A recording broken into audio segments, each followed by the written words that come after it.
boy, oh boy. Hello, good evening, good morning, good afternoon, good whatever it may be, and welcome once again to Chalice Twilight Roads on the initiative order. I am, as per usual, Ben. It's not changed yet, and I'm really going to worry if it does. That really caught me off guard for some reason there, Jago. I enjoyed that. I found that funny. I'm not sure quite what part of that got me, but who knows? I mean, if that's the air I'm going for today, it's going to be a real easy game to keep people laughing. Mostly when I start killing people. That's the best part. I know, right? So, welcome back, everyone, to Chalice episode number 2. Last week, of course, we were following our first and slightly more fearsome, or fearful, I'm going to go with fearful, group of players, and we come this week on to a brand new set, including a new face for those who have followed us through Season 1. So, let's run through, say hello to everyone before we do anything else, and why not, let's start with those of us who are new. Kay, please introduce yourself. Hey you all, I am Kay Purcell. I work in video games and I do TTRPG stuff every free chance that I get. And today you're going to find me playing Burton, who is a mage right, and just good old folk. We do need some good old folk. God knows that the last season didn't have any of them as far as I'm concerned. Evil, horrible monsters all. And speaking of evil, horrible monsters, Lynn. Oh wow! Okay. Hi, I'm Lynn. I do art and occasionally work in opticians by day, but right now I'm going to be playing Florance Lane, quiet, unassuming warden, hot on the heels of Jack. Speaking of Jack, that was a nice that was a nice run through. Thank you, Lynn. That was beautiful. Jago. Thanks. Yeah. Who are you? Oh, that Jack, right, okay, I follow now. Hello, I am the one returning character in this little motley band of misfits. I am Jago Ash, I'll be playing Jack Hooper today, and hopefully continuing to play through Season 2. We'll see how long that lasts. I'm not optimistic. I flip a coin before most sessions. I imagine. I've just been getting very lucky with the heads recently. Yeah. You get to keep it if it's there. Well, let's see what the coin came up this week, shall we? Well, with our introductions out of the way, let's run through a always beautiful intro video, and then we'll come on out the other side and see where we stand.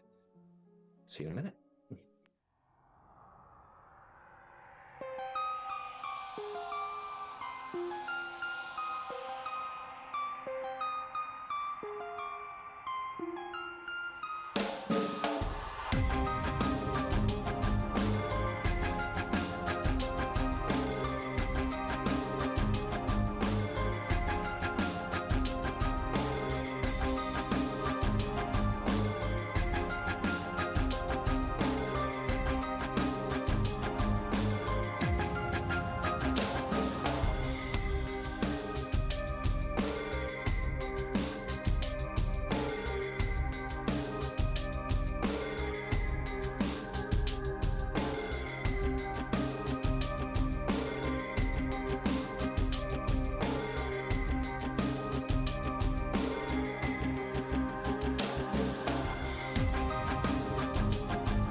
I tried. Hi, everyone. Welcome back. Hope you enjoyed the intro, as, of course, always lovingly provided by Danny, who was lurking in the background, watching us make fools of ourselves and delivering tech justice where needed. Praise be the tech god. Praise be the tech god. The only reason he allows us to stay here. So then, now, normally, as with last week, this would be about the time I would turn to our players and ask them, what happened last time. Now, there has been quite a gap since last time for two of the people at the table, and one has never been here before, so I feel that'd be really, really mean of me. But what I did do last week is I did ask one player who was a surviving character to give a run-through in their own head of what happened last time as we slowly fade in to re-greet the characters. Now, Jago, from the side, you may have quietly just realised that you are the only surviving character. Oh, So, boy, oh boy, oh boy. For nothing more than my own amusement and an ability for me to just get my head back in the game before we go in to meet everyone, I'd quite like to hear, in Jack's own words, what happened last season. The season. At least a brief rundown. Tell you what, I didn't do this last week. Why didn't I do this last week? Why didn't you? The fun bit, the timer. Oh no! That's already started. Not the time, I forgot. You've got 1 minute and 30 seconds, and I've just started it. Okay, so opening of the season, we link up at a bar that a couple of people randomly decide to help us after we accidentally up our fight. Bit awkward. We as the crew have got a mission to get the hell out of Dodge, out of the country, by going to Saushert and deliver some vaccines. I was against the idea from the start, but that's fine. That's 30 seconds. Cool. Anyway, get into the city, which I'm gonna forget the name of. My apologies. It's been a while. And do nothing but cause chaos, get in trouble with the law. The Inquisition find us. They take us to their special boat. We break out. But unfortunately, pretty big part of the plot is we had a kid called Sam with us. Accidentally sort of leave them behind a little bit. Have to mount another rescue mission from a safe house. Do that, and in the process, a lot of people die and I get left behind. And I'm currently just in the sewers, hiding like a rat. And I feel like that covers pretty much the nice sort of brief overcover of it all. I mean, that's my heroic death. He can't gloss over everybody's death there. Nobody got a special treatment. It is true. We were all basically insects on a boot by the end of it. Right. Well, thank you very much for that, Jago. I'd love to give you a reward for it, but that's fair. I don't feel like it. That's also I don't feel I earned it. Well, with that being the case, and having a very brief rundown then, let's jump in for the first time, and maybe for some people the last. Who knows? Yay, horror game. So, it has been 3 days since the burning of Saushert. Since murderers, arsonists, kidnappers, and rogue channelers rampaged through the town, or city more precisely, killing dozens, burning a large portion of the residential part of the city, and leaving naught but chaos and blood in their wake. Several of the criminals were caught and put to justice before they had any opportunity to leave the city. Their bodies burned, and anything that remained of them quietly pushed away, left to be forgotten. However, as is often the case, rats do tend to scamper away to difficult and hard-to-reach places before the proper authorities can find them and drag them back. At least these are the words being whispered in the streets now, as the Protectorate, the Wardens, and the Inquisition clamp down on the city, barring entry and exit from every dock, every gate, and every quiet little side street that leads anywhere but into their gaze. Some people have taken to hiding. Even normal criminal elements have been brought into the light at this point. And as Florance, Lane, and Burton sit in a small protectorate office after several weeks of hard and fast travel, they pore over a few papers that have been left on the desk for them, awaiting their superior, Warden Investigator Trost, the man who was tasked with leading the Warden's new initiative on finding out exactly who these people that have bled such chaos across Chalice are, and how best to deal with them. Florance and Burton, you find yourselves sat in a relatively small, Spartan office. A window nearby bleeds through the early morning sun, and you can hear through it the sounds of the streets, people going about their normal lives. The weight of the air is still relatively heavy. People haven't quite recovered. You know that in a nearby church, those who have been made homeless sit and wait as the city tries their best to reorganize things and actually give them something back from the repeated arson attacks.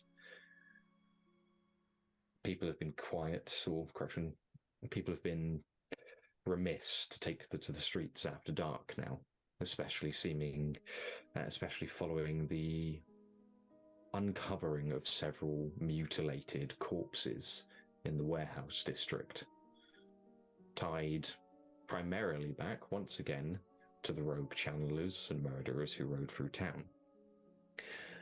You know you've been summoned here for a very, very specific task, one to be given to you by Trost upon his arrival. What that may be, you can hazard a guess, but nothing solid has yet been given to you. The two of you have worked together in the past, but this is not exactly an inauspicious meeting, not one that brings a degree of joy with it. It never is when you're being sent after murderers. So, as the two of you sit quietly waiting, a cup of coffee quietly steaming away on the table, and anything else you particularly need, nothing more than a bell's ring away, please describe yourselves to us. We'll start with Lynn, so I don't have to have you both awkwardly sit there and decide who's going to go first. I'm standing on ceremony. No, you. Yeah. No, you.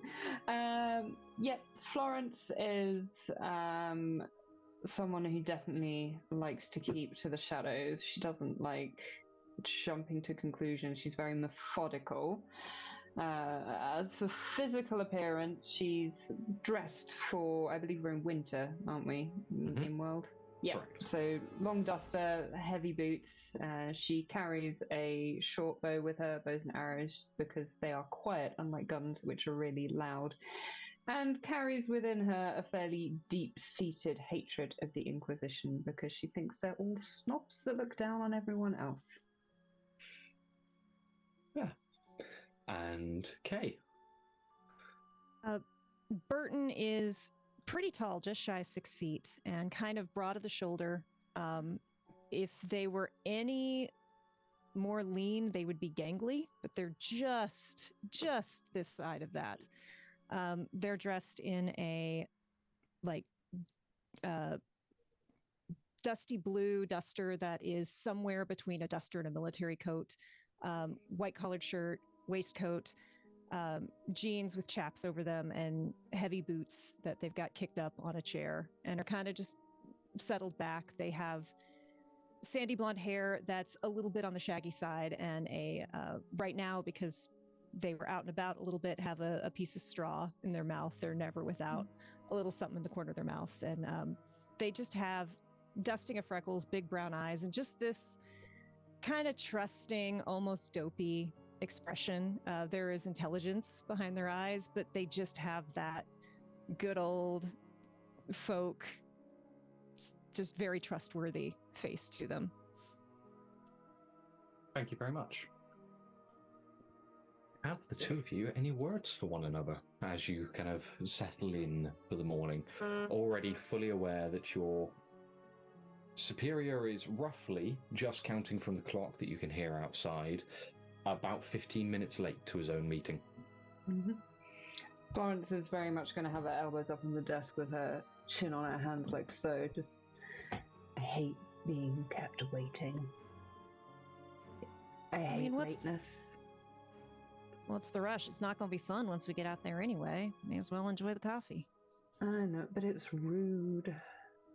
I mean, he's busy. I suppose he is an important man after all. I just want to know what it is that we're doing specifically. And I don't like being made to wait for that news.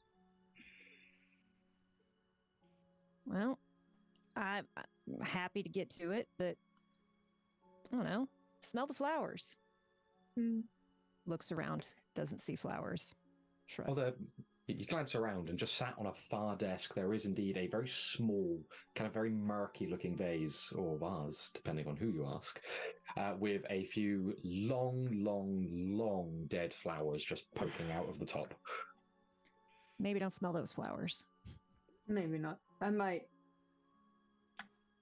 I'm just going to pick up my coffee and sort of just wander and sort of look out the window and just observe the people passing by below for something to do in the meantime. You make your way over to the window, just swing your coffee in his cup, and glance out of the window onto the busy streets that lie out in front of you. The window itself opens into the interior courtyard of a series of offices that border it, a singular gatehouse on the far end leading back out into the streets. What's in front of you is the Protectorate's office's main courtyard. You can see it's barred off and off to the left of stables, where you can already see low-ranking officers setting about the daily tasks. You can see others filing out into the streets, and just on the outskirts, kind of barely visible but more than audible, you can hear the shouts of disgruntled citizens. You can see just kind of the briefest flashes of picket signs held up. You know for a fact from the screams that you can hear that the people are less than satisfied with the Protectorate's actions over the last few days. There is a mixture of those who feel like there's no safety to the streets anymore, and there are a mix of those who feel that the Protectorate have been too aggressive in their actions, and ne'er shall the two sides meet, apart from when it is time to rally and scream. You can hear them bellowing out over one another outside, some crying out for an immediate curfew to be set into place. The streets aren't safe! Men and women die because you won't do your jobs! One of the main falling out across, and as you're kind of stood there sipping away and just listening, you can hear more shouts coming from down the corridor behind you, and as they grow louder and louder, terminating in a "I don't particularly give two fat shits on what you need to do. You get me those reports, or frankly, you won't need a job, because they won't give you one when you're floating at the bottom of the fucking river. Do your pissing job now." And at that point, the door behind you slams open, and you see a very dour man walk through. Sandy, much as yourself, Burton, sandy kind of blonde hair tied in this long, messy ponytail that loops down just over his shoulder. His warden's jacket is big, heavy, bluish-black, trimmed with gold, and his badge just hanging very loosely on the interior of a waistcoat. There's a man, it's the description of a man who bags under his eyes wouldn't quite be enough. If there is anything under there that isn't this darkened, tired-looking skin, it may as well erupt where his messy beard starts. He doesn't say a word as he slams the door behind him, stands there for a moment, takes in both of you, and just Sorry I'm late. Busy day, I assume. Burton kind of snaps to attention and stands. Mm-hmm. He just waves you off immediately. Sit down. I don't have time for that. Walks around the desk and just plops himself down on this stool that's just kind of happily waiting there. Glances over at the two of you. You can see him just kind of very slowly blink. That type of blink where you're not entirely sure if his eyes are going to open again or if he's just going to doze off immediately.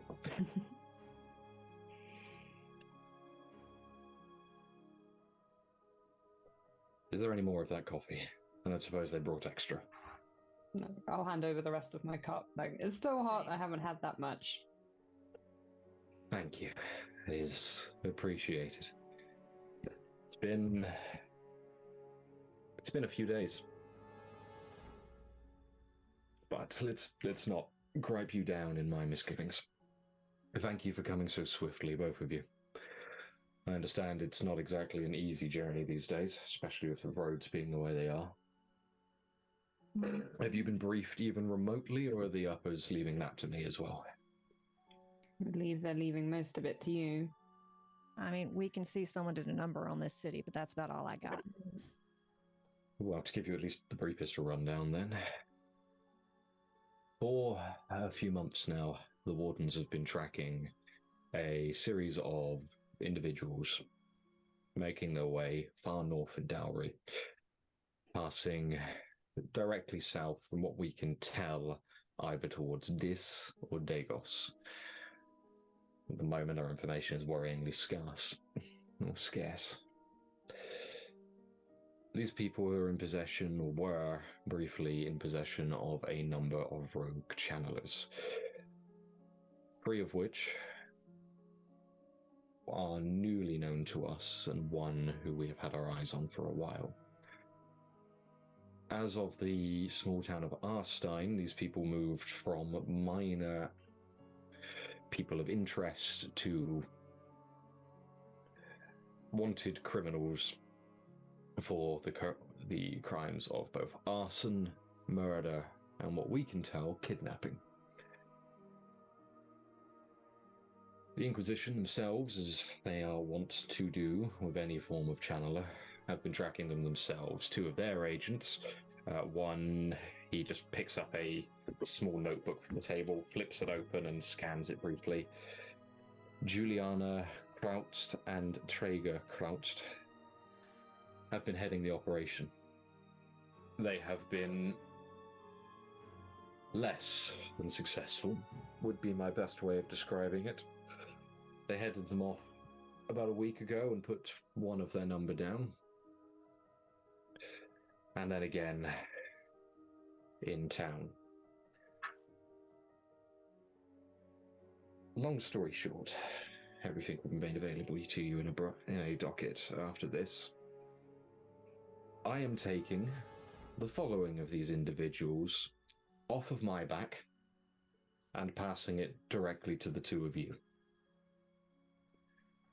It's not exactly a task I feel joy over passing to you, but such is the requirement. We have 4 individuals we are tracking, at which he pulls out another few slips of paper and places them in front of you. Inside, or on the front of it, you can see a small sketch alongside more detailed descriptions. He takes the first and places it in front, showing you a fairly large individual. Man with a full beard, his skin hardened. You can see flecks of stone work running along his jaw and across his face. He has the look of a man who is tired beyond all belief. In fact, flicking between the paper and him, the paper and Trost, you see the same exhaustion in their features. Petrus Sibylline goes by the alias of Sybil. He's been an agent of the Freed for the last several years, if not longer, from what we can tell. He's been investigated by ourselves for his potential to be brought into the Wardens, but his moralizing has unfortunately gotten in the way of that. From what we can understand, he's been leading the group for some time now, and we're not entirely sure when the Freed's previous MO of quiet movement and non-violent action altered. Sybil's involvement has led us to run out several Freed outposts that we've been tracking across the country, bringing many of their number in for questioning. Unfortunately, the vast majority of them have been unaware of Sybil's actions, so we don't have a huge amount more to go from with that.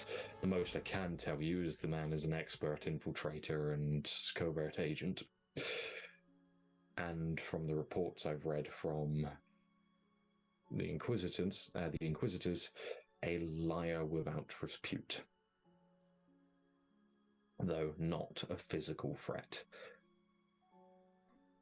He pulls out another one, showing a much more dour-looking man. Thick black, thick hair, both lining his chin and head, and again this expression of anger. Very, very stony-faced, very determined look. The paper on this one is sparse. There's very little information written down, and immediately Trost continues in. Jack, the only name we have. We don't know if it's an alias. The man's an unknown. We have no history, no idea of where he came from. The best we can tell, he seems to have sprung up out of the ground over the last few months. We have nothing. At least nothing historically. What I can tell you is the man is a channeler. A powerful channeler. Able to turn himself into this stone thing, cover his skin in hard-to-breach stonework, and grow too easily twice the size of a house. Possesses immense physical strength and is a distinct danger. Eyewitness reports over the last few days identify him pushing a man through a wall, attacking Warden, Protectorate, and Inquisitorial agents almost without any form of provocation, and capable of extreme violence. I would recommend for your own safety that you are cautious around this one. Passes another piece of paper over, this time showing a young woman's face. Fairly soft features and a kind of shock of red hair which stands out against all the other colour in the picture. Jules Hope, again a relative unknown. She's been identified across the country over the last few years for minor crimes, never anything worth actually bringing her into anything more than a drunk tank for a few hours. She's known for minor violence, but nothing fatal or anywhere near grievous, and theft, mostly theft. It seems that this small streak of criminality has blossomed somewhat over the last few weeks, as she has been identified shooting to kill, including one of our own. We don't exactly know if it was her, but again, eyewitness accounts are helping to confirm. We believe that she took a syringe of an unknown alchemical formula and jammed it through the skull of one of our agents, whilst breaking into a house to kidnap a child under our care. Again, caution is advised. And on the note of the child, he pushes over a final piece of paper. This one revealing a young boy, lacking completely in hair, Quite large eyes, very slender figure. You would almost describe them as worryingly gaunt. This one, we have only the name that they have been using. Sam. Sam is, one, incredibly young. We have no idea of an exact date. We're estimating around 9 or 10. And again, a complete and total unknown. We have no history, we have no family, we have nothing. The first information we had on the child was their involvement in all of this. The one thing we can tell is that, again, they are a channeler and they possess, well, abilities beyond our scope of categorizing. In the brief time that we had them in our care, they demonstrate the ability to pass through objects, be they relatively thin, relatively large, organic, or otherwise. They can also completely and utterly disappear. We don't know if that's just moving outside of our ability to see them or disappearing entirely. All we know is that they are first and foremost a child. They demonstrate very little ill will towards anyone. They are more interested, apparently, in playing. And outside of the of course, immediate confusion and fear when they came into our care, they seem to be fairly well-natured.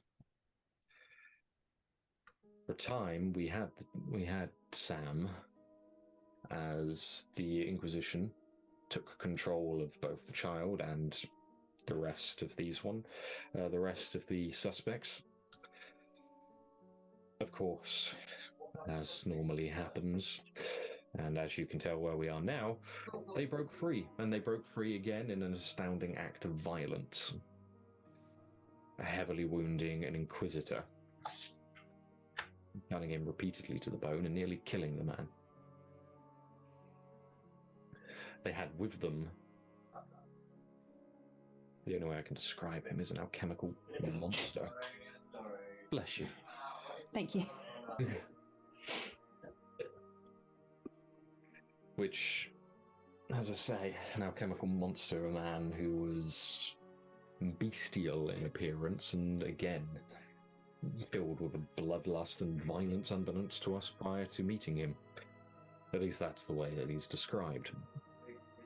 After the Inquisition returned to the city, we took the child from them and passed him into our care. We had plans to move him back to Faith, to get him away from all of this and try and find out exactly what was happening in the first place. The main reason for all of this, if you can't already tell, is that we don't actually know enough about what's going on.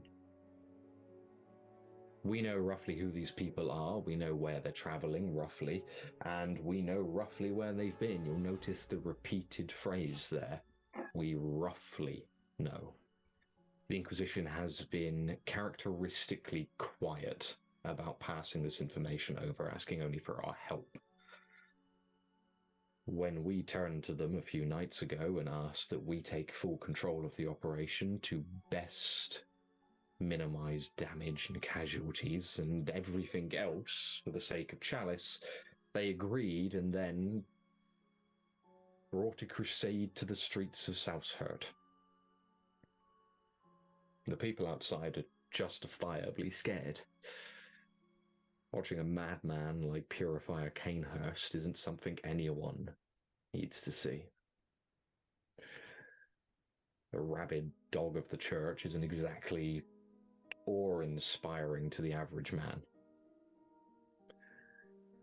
Now, the Inquisition has redoubled their efforts, having lost an Inquisitor now. Juliana Krautz is presumed dead. Her brother has been taken off of the docket, as it were, is no longer being actively set with the following of these individuals. Instead, he's been tasked with a slightly more pressing matter of delivering some vaccines to a nearby island. The downside to that is that the church has instead put, well, the aforementioned Canehurst onto the task of finding these people. Now, that brings us to the crux of the issue. I don't particularly want Canehurst to find these people because I fear for what he'll actually do to them if he does. We have our issues with the Inquisition. 9 out of 10 of their jobs are bloodless and good. They do want to actually help the channelers they find their place. Canehurst is the 10th. If he ever meets a channeler he likes, I'll look to the sun for flying pigs and an eternal daylight and my ability to sleep more than 4 hours to return, because they will all be martyr-blessed miracles.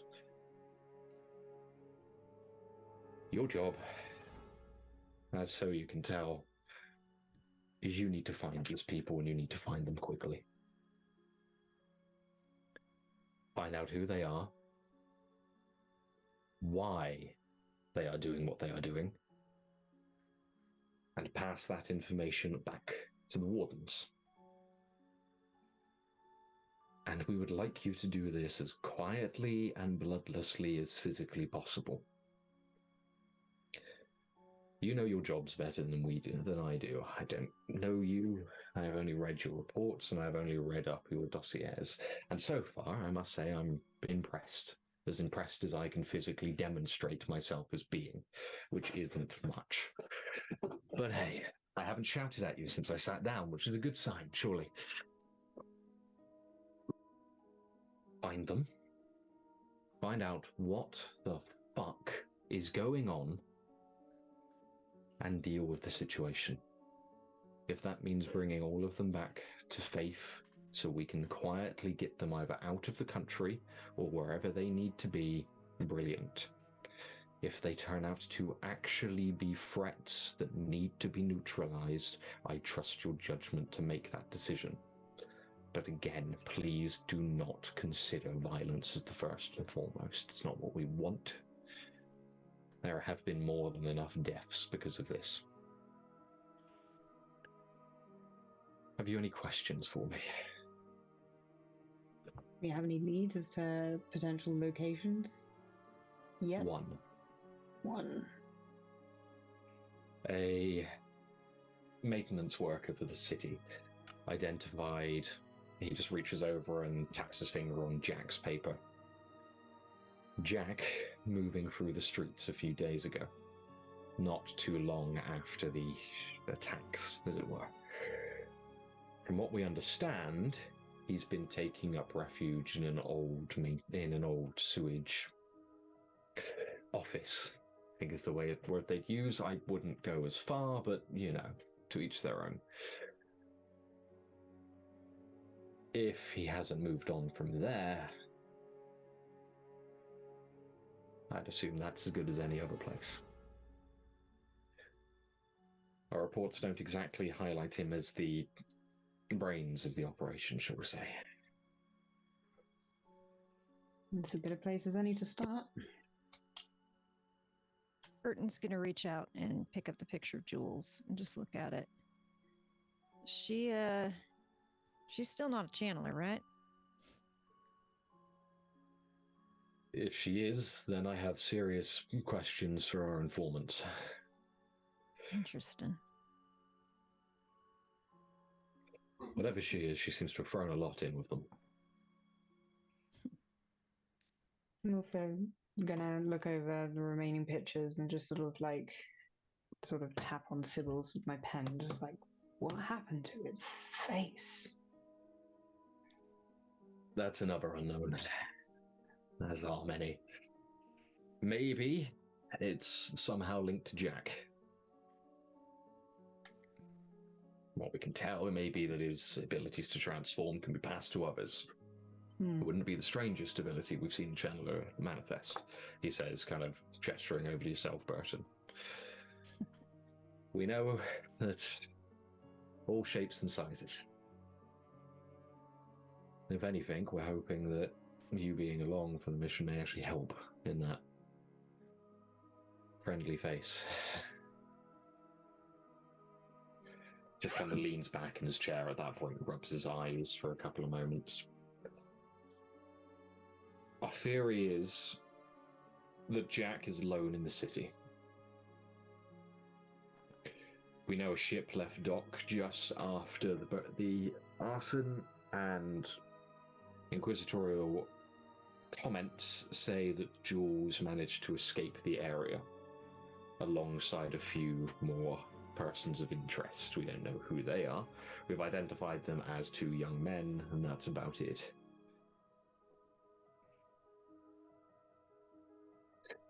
We don't really know much more than that, which is of note to the High Warden as well. For my sake, more than anyone else's, if you could resolve this quickly, I'd be beholden to you for quite a while.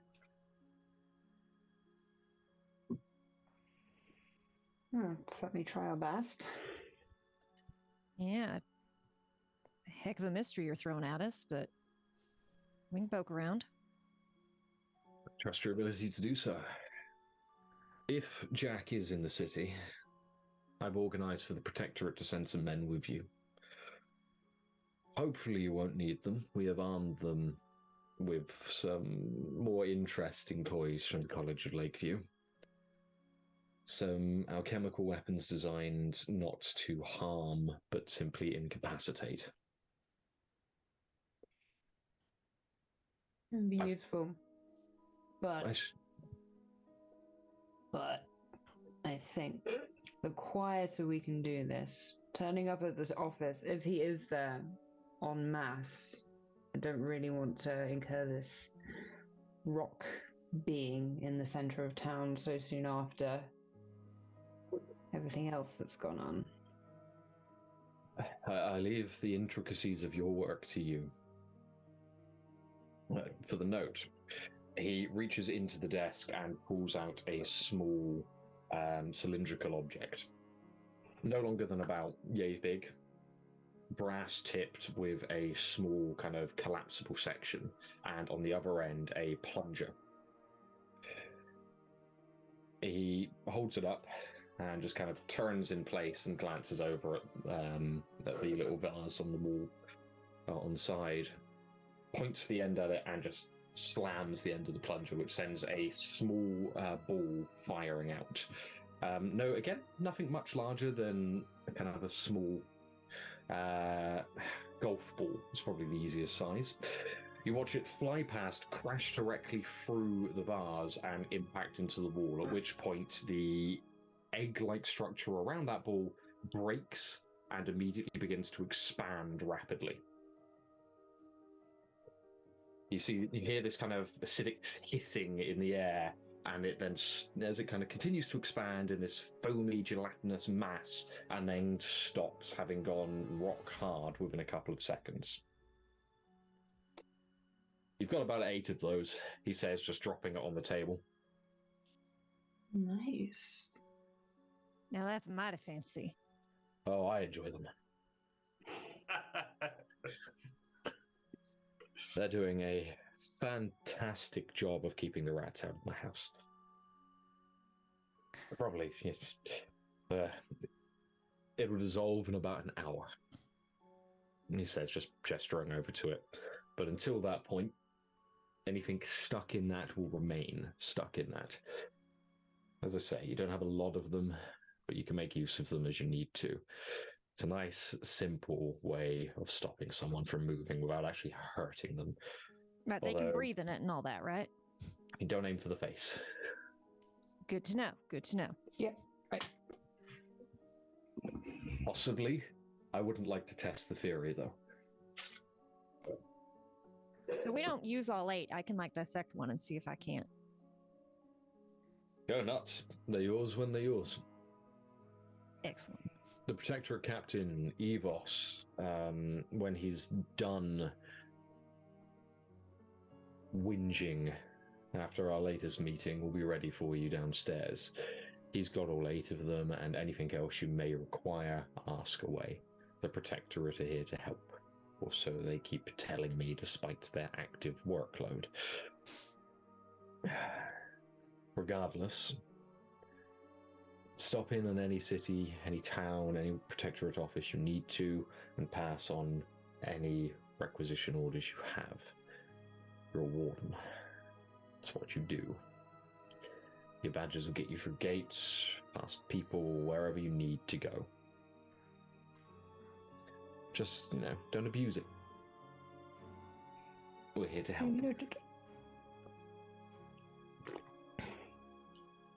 Now, as much as I don't like to be rude, do you have any more questions for me? Otherwise, I need to start working on the next mess. Good luck. Seems like you'll need it. No more than you. He stands and just pushes a hand across the desk. Good luck to you. If you need anything else, come and ask. Otherwise, in the best way, I hope the next time I see you is at the Keep in Faith, where I can sign you off for a mission well done. I hope so too, sir. Best, please. Go with the Martyr's Light, and have a nice day. As well, sir. He says, and just drops himself back into the desk, immediately sliding over a drawer and picking out a folder roughly the size of your head, slamming it on the table and just opening to a random page, and letting loose a long, tired sigh as the both of you stand and let yourselves out of the room. That gentleman needs a vacation. A very long one. Kind of step out into the hallway, and there's a protectorate just stood there waiting, kind of haphazardly running their thumbs around in a repeated circle as the door closes behind you.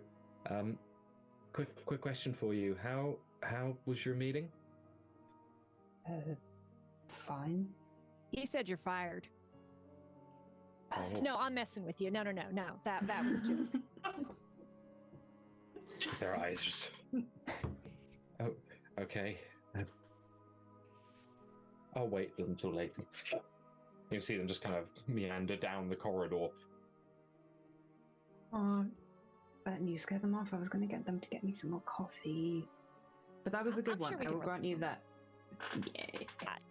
It's just trying to lighten the mood. Dang. I found it hilarious. You take a few steps down the corridor and see the inner workings of the Protectorate office revolving around you. Busy men and women rushing to and fro. You can see mountains of paperwork almost at every angle. You can see people from the street, civilians, sat in long waiting rooms, shouting and screaming at one another over whatever various dispute they may have, and the tired, exhausted faces of the Protectorate trying to work out the next correct step. You walk past another room where you can see a map of the city laid out, a large cross in the center of it, identifying the torched buildings and the recent damages from the fire, as well as a huge list of potential homes, replacement buildings, and the names of those who have been left homeless.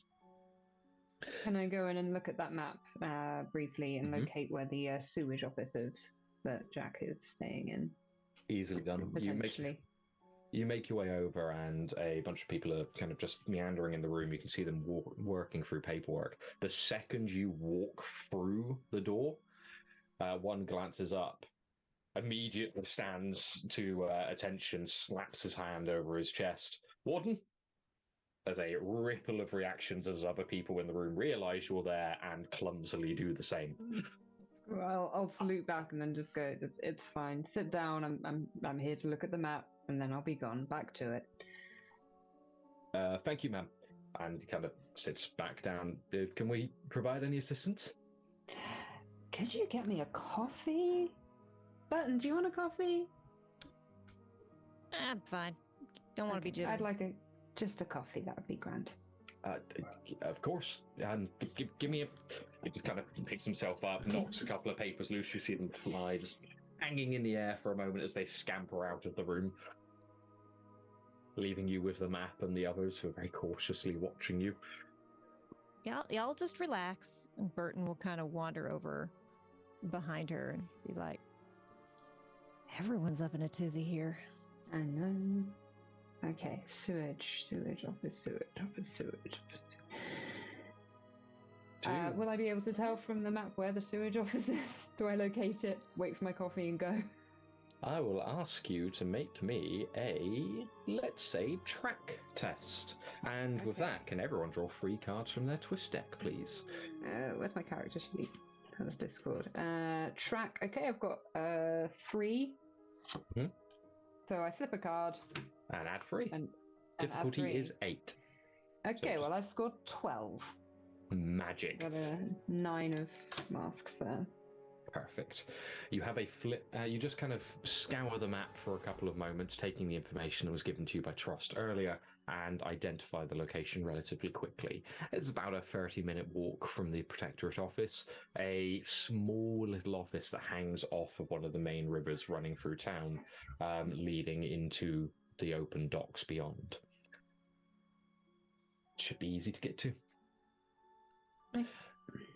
As you identify it, you hear a sudden kind of fall of footsteps behind you, and the Protectorate officer from earlier stands there with a small mug just filled with steaming coffee.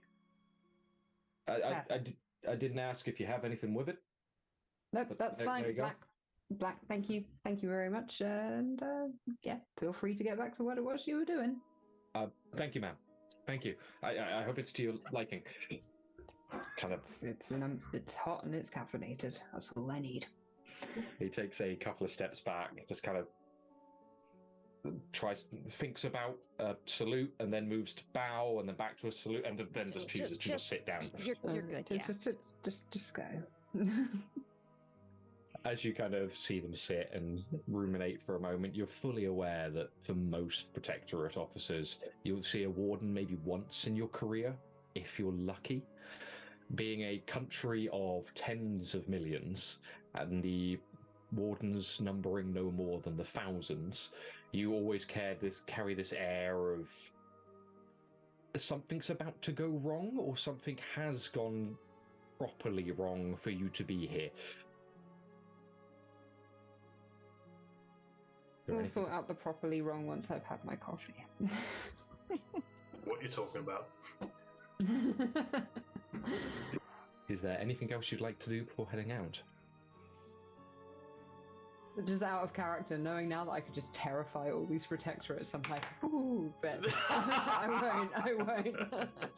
I will be your better angel. Thank you. Although I suppose I did start that, didn't I? That's fine. Is there anything either of you would like to do? No, as we leave the building, though, I'm taking the mug with me, even if it says, like, World's Best Dad on it. It's mine now. Yeah, I think Burton's just getting a look at the map, making sure they're a little familiar with the city, and then, like, yeah, you getting a to-go cup, or are you just taking that? No, this is mine now. Alrighty. You can see as you kind of start drinking your way to the bottom and start seeing what's in the inside, just badly painted on the inside. There are a few words just reading, "You can do it." Thank you, motivational mug. Are you grabbing anything from the offices before you head out? We've got one of the foam guns with us. Correct. I've got bows, arrows. Burton, do you need anything? I mean, what options do we have? I'm happy to load up. There's an armory back there. I like to keep it, well, you've worked with me before. I'm hush hush. Standard military equipment generally in a Protectorate office. It will be small amounts of body armor, non-lethal weaponry, and a smattering of firearms, more for display than anything else. And I'd grab a pistol if it was an option, but easily done. You kind of make your way just to the armory as it is, and find a relatively small kind of portly chap sat on his desk. As you wander in, he seems to be the first person you have met so far that doesn't react to your appearance whatsoever. What? Well, that's a nice change. Hey, They kind of pat their shoulders. Slung across their back is a shotgun. I got this, but could use something a little less unwieldy. You got any pistols I could? We got a few, but I can't say they're going to be any better than what you got there. No, but sometimes just having something in the hand is better than needing both. Yeah, I'll give you that. He kind of spins on his chair, which doesn't so much turn, not being wielded, it's just a horrible as he pushes himself across and glances over into a small room behind him, his desk being backed by, fronted by a small wall and kind of small portal that leads between the two of you. Glances back over to you. You want revolver or single shot? Revolver, please. Okay. Thank you kindly. Well, welcome. I can't promise you much. We're, I know about a good decade behind everyone else here in the office, but, you know, budgets and all that. He picks himself up, walks across, and comes back a moment or two later, just placing a pistol down on the table. It looks like it's been cleaned at some point in its life. When that was is beyond you. It's a workhorse. Gotta do the job, but I can't promise you much more than that. One workhorse to another. That'll do. Thank you. Here, wait, 1 sec. You got enough shot for your gun there? He says, gesturing one on your back as well. Done. He pulls out another 12 shotgun slugs and just places them on the table, and again 12 revolver rounds for you. Should be enough to see you through. If you need more than that, you just come back and let me know. Thank you kindly. You comfortable with a little bit of channeling here? I know it sets some folks ill at ease. You seem. You a warden? Sir? Then you're clearly in the right place. Florance, why don't you give me one of those arrows? Hey, here we go. I get kind of excited when Burton does like a bit of channeling because I don't get to see it all that often. So yeah, I'm just gonna pass over some of my arrows. And I'm just gonna take one of her arrows and turn it into an elemental weapon. Ooh. Please describe how you do so. Give us some visuals. Burton fishes in their waistcoat and pulls out a little silver pocket watch, which has just a few too many hands. And they kind of click one button, click the other button, let it go, click it again. And then you watch them put a hand on the pocket watch and then move that hand to the arrow. And this kind of very earthy green energy comes out of their hand and infuses into the arrow, which this has a target number of 8 and must have a ram. Cool. So I'm going to flip that card. That is a red Joker. Red Joker. Which is a critical success. You cannot ask for any better than that. I was really hoping to hang on to that. Does that spell have any numerical effects? So this, because it is an enchant weapon, it is physically enchanted. It has this character adds a +1 to physical aspect. So I guess that would, when shooting this arrow, you get a +1 to your physical aspects. It is also now enchanted with the natural condition, which means when it hits, the character will become rooted, and that spell will last, and it will not disenchant. It will last until it is used, and it can unless it is disenchanted. Okay, magic, literally, yeah. So if you shoot someone with that arrow, since we are being non-violent here, we're just trying to have a chat. If it is hit, the character may not take walk or charge actions. I don't need those.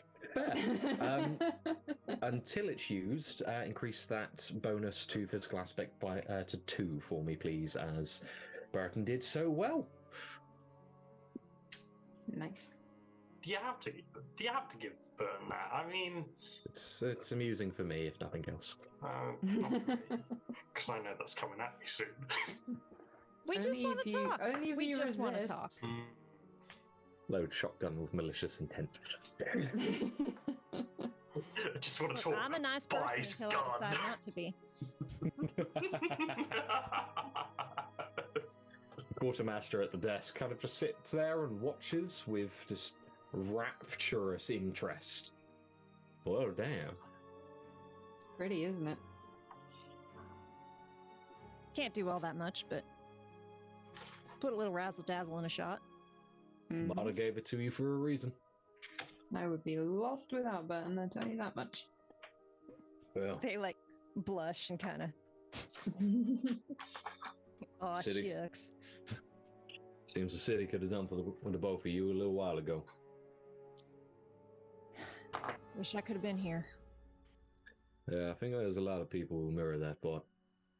Anyway, I got some reports to file, and frankly, this is what, day 3 of overtime? Good day Get out to of you your both. hair. Thank you again. The coffee is good. Increasingly less, he says, rubbing this big bold spot under his hat. Got lots of magic, but none for that. Rats. I have heard that there was an alchemist floating through a little while ago who could deal with stuff like that, but... Anyway, best of luck to you. I understood that reference. At which point, as you gather the last of your bits and pieces, you start heading off into the streets of Saushert. Lingering beneath the streets, however, Jack. The last 3 days for you have been less than easy. Sorry, I froze on the word Jack, so a few seconds, please. I'll try again. Thank you. The last few days for you have been less than easy. Having stood in the sewer gate and watched your friends, your child, and frankly your hope sail away to unknown shores, you've done your best to remain below the radar and staying out of sight. You've made a couple of breaks to try and leave the city, but almost immediately following the actions, the main gates were closed, the waterways were watched, and you knew full well, without needing to step foot on the street, that if you did for any length of time, you would be found. So you've been hiding. Whilst you were running through the sewers on the day of everyone's disappearances, you found an old office. A relatively small room that lingers just off to the side of a main sewage treatment area where alchemical substances are poured into the waste of the entire city on a regular interval from a small mechanized contraption that you haven't bothered trying to fiddle with through fear of causing enough of a mistake for people to actually come and try and fix it. Precisely. Yeah. There's a smell to the air that can be described as somewhere between less than pleasant and like shoving your head into a sewage pipe and just breathing as deeply as physically possible. If only that was the biggest of your worries. It only gets better. As you sit on a small makeshift bed, essentially a sofa, that you have torn apart and put back together into something resembling a mattress, you look at your hand. In the last couple of days, since your interactions in the sewer, since you held your hands out inches from the grasping fingers of the thing beyond, you've been changing. Your muscle mass has increased.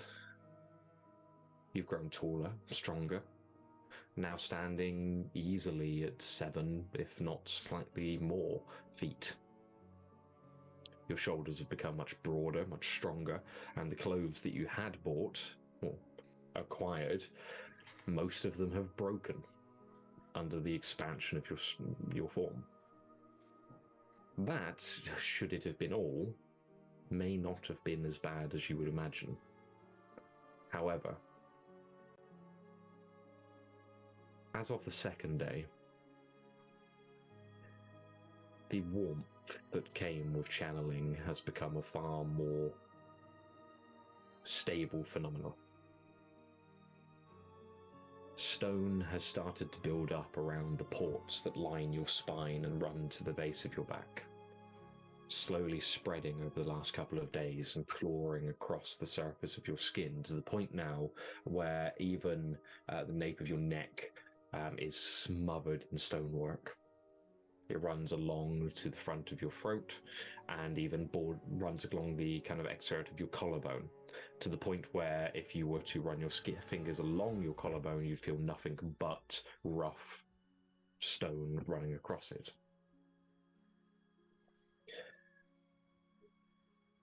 That was the second day. Third, you've started to feel the movement. Yay. It started on the scar on your cheek, which Cecily had barely 3-4 days ago so expertly put back together. Hope she's doing okay. You can only hope. The movement started there, this feeling of things wriggling under your skin. Just visible enough that in a broken piece of glass you could see movement, as if a worm just below the surface. Oh, God. Way across. Except it was dozens. Juicy. Snaking their... Yeah, very much so. Snaking their way up across your face. Since then, the small cuts and abrasions on your hands from the fighting of the last few days, nicks on your knees, and even a couple on the other side of your face as you've tried to keep yourself clear of facial hair. Every time you bleed, every time any damage is made to your body, you feel again these movements of something beneath your flesh, trying to pass it back together. You're sat there now with a small blade in your hand. Nothing more than a razor. Your right arm, you've rolled your sleeve up and exposed your forearm, fairly taut with muscle at this point. You'd almost be proud of yourself if you'd actually put any effort into it the last few days. And you can still feel the movement.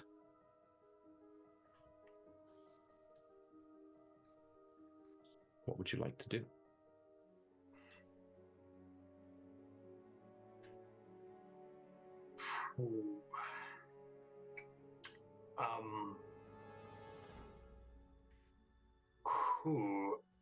At this point,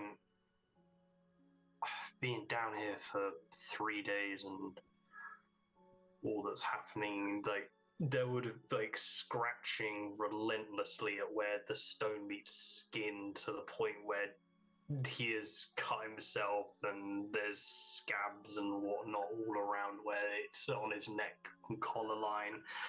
That's all ports have bit, all those ports that run along his arms and spine again. Anything before the rock really took hold there, that rock would be in the cracks, stained with a couple of day old blood. I think with the blade he would have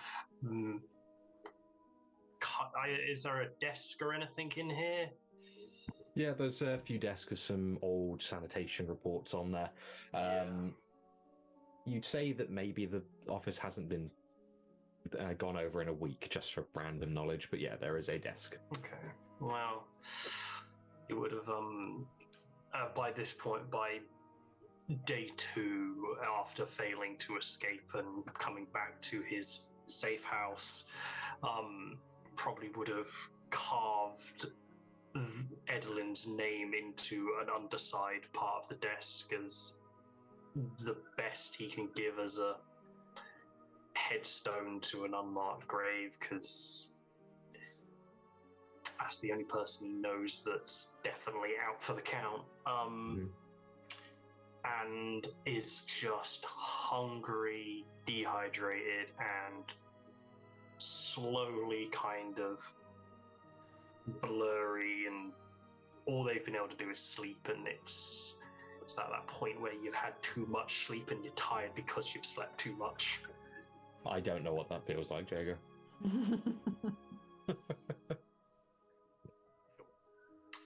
Privileged. One thing you do find, below ground, the lack of light has been getting to you a lot. There is a small ladder that leads up to a kind of more public-facing office. The door's been locked. You've left it so for a few days. And the room is the size of a shoebox. But there are a couple of windows there. You haven't dared to venture up there yet.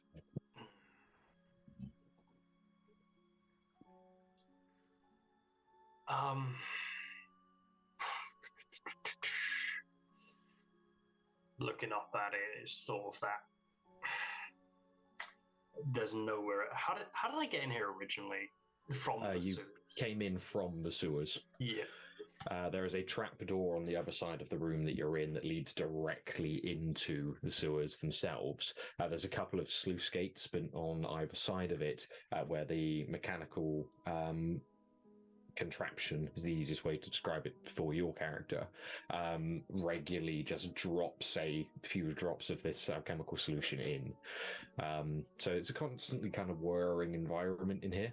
Yeah. But yeah, you came in via that. Okay. I think in that time he's been making our map is the best to the best of his ability with the back of one of these old reports and whatever writing implement is there, whether that just be muck, if that's all these, just scrape it on there. But sort of a loose idea of where he's been, and I guess at the moment waiting till night to fall to make a mad dash and one last mad dash, because it's all or nothing at this point. I'm stuck. Fair. With that thought in your mind and these roughly kind of scribbled maps layering the desk in front of you, you just sit back, kind of running your hand along the wood of the desk, aware of Edelyn's name just beneath it. As you just sit there quietly, almost trying not to think too deeply, I imagine. Yeah, don't want to. Emotion's bad at the moment. We don't touch them. You just kind of close your eyes for a moment. Can I ask you for a centering check, please? Sure. Why not? Difficulty 6. Centering, you say? Centering, says I. Tenacity, if you don't have it. Well, let's have a... Stop bugging. Stop being funny. Centering. That clearly wasn't pointed at me. That'll be... It's just going to have to be tenacity, which is a whole +3, so how wonderful is that? Go for it. Boom. 8 of rounds. You close your eyes and focus, trying to, less than anything, just clear your head and take yourself away from the situation, even for a couple of minutes, where you can feel like nothing else is happening. And as you do, you become aware of just this underlying feeling that's been sat for for a day or so now. And you just hear a whispering. Nothing that you can understand, nothing even like a voice. More a distant murmuring of something. Or many somethings. It's like standing on the top of a building and hearing a city beneath you. The sounds of everyone in it. Hundreds upon thousands of people. Talking, living, working. And just there, in the kind of quietest portion of your mind, you can feel something akin to that. A sensation of thousands of things living around you.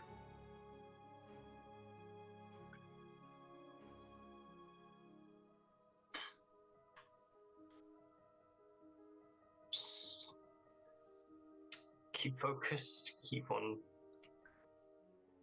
block it out.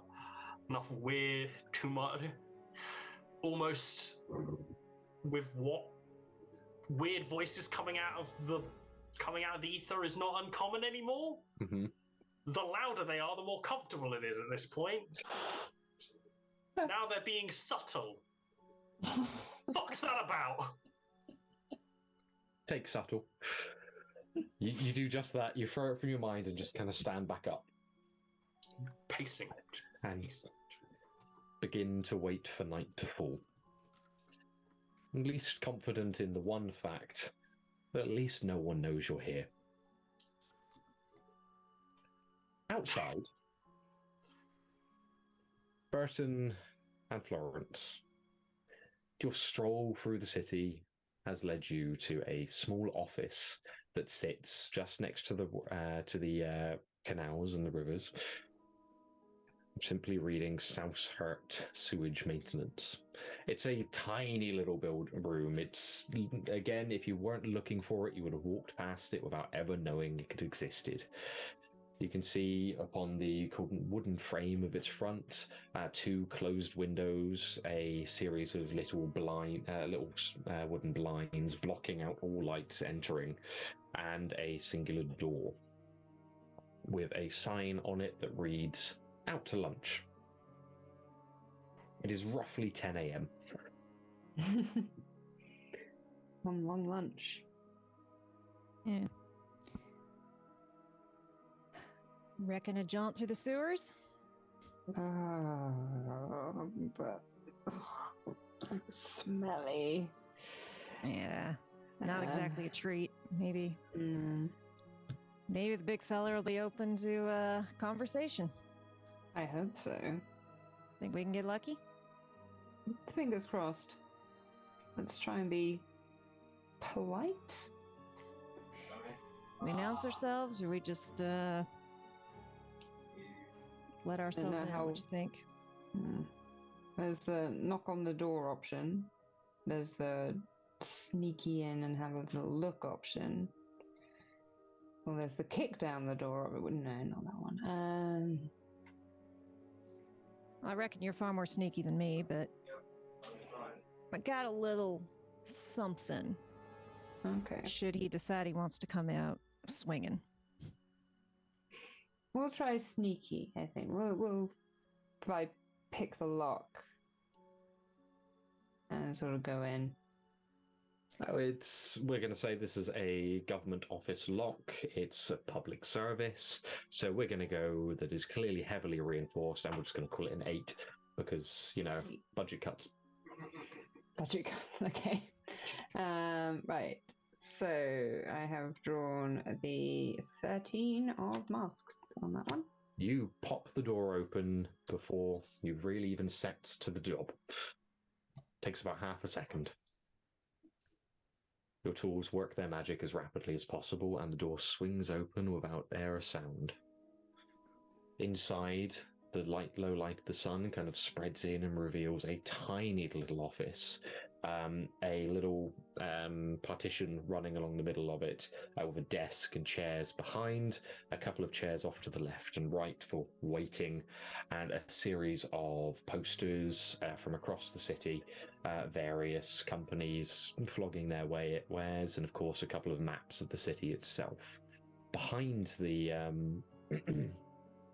behind that partition, you can see a small closed door that would normally be closed and hangs slightly open, revealing a ladder behind.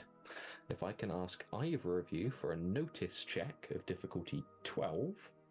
Ooh. Okay, I'm gonna just quickly see what my notice score is. Notice, mine's a 3. Mine is a 2. Cool. Do you want me to take it? You can both take it. Why not? Try it twice. Aw, What's the thank worst you. that can happen, right? Okay. I get 15. That'll do it. I'm very good at noticing things. I'm having trouble flipping the card on this deck. Calculations just.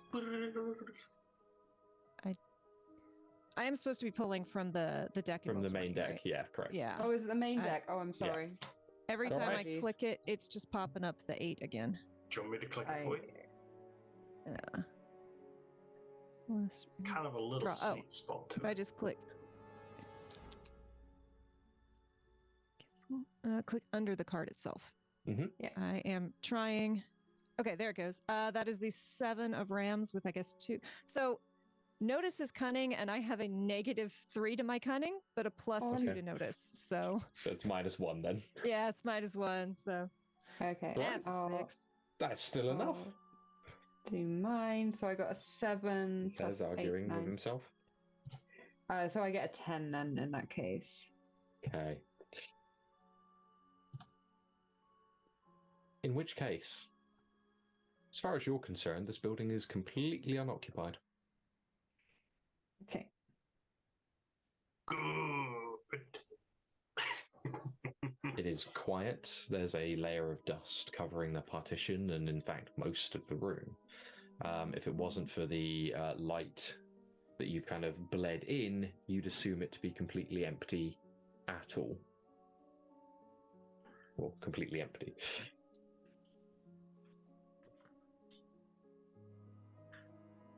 Well, would you like to do? I guess I'm just going to sort of have a look of disgust on my face and sort of realize that, to be thorough, we probably need to go down into the sewers.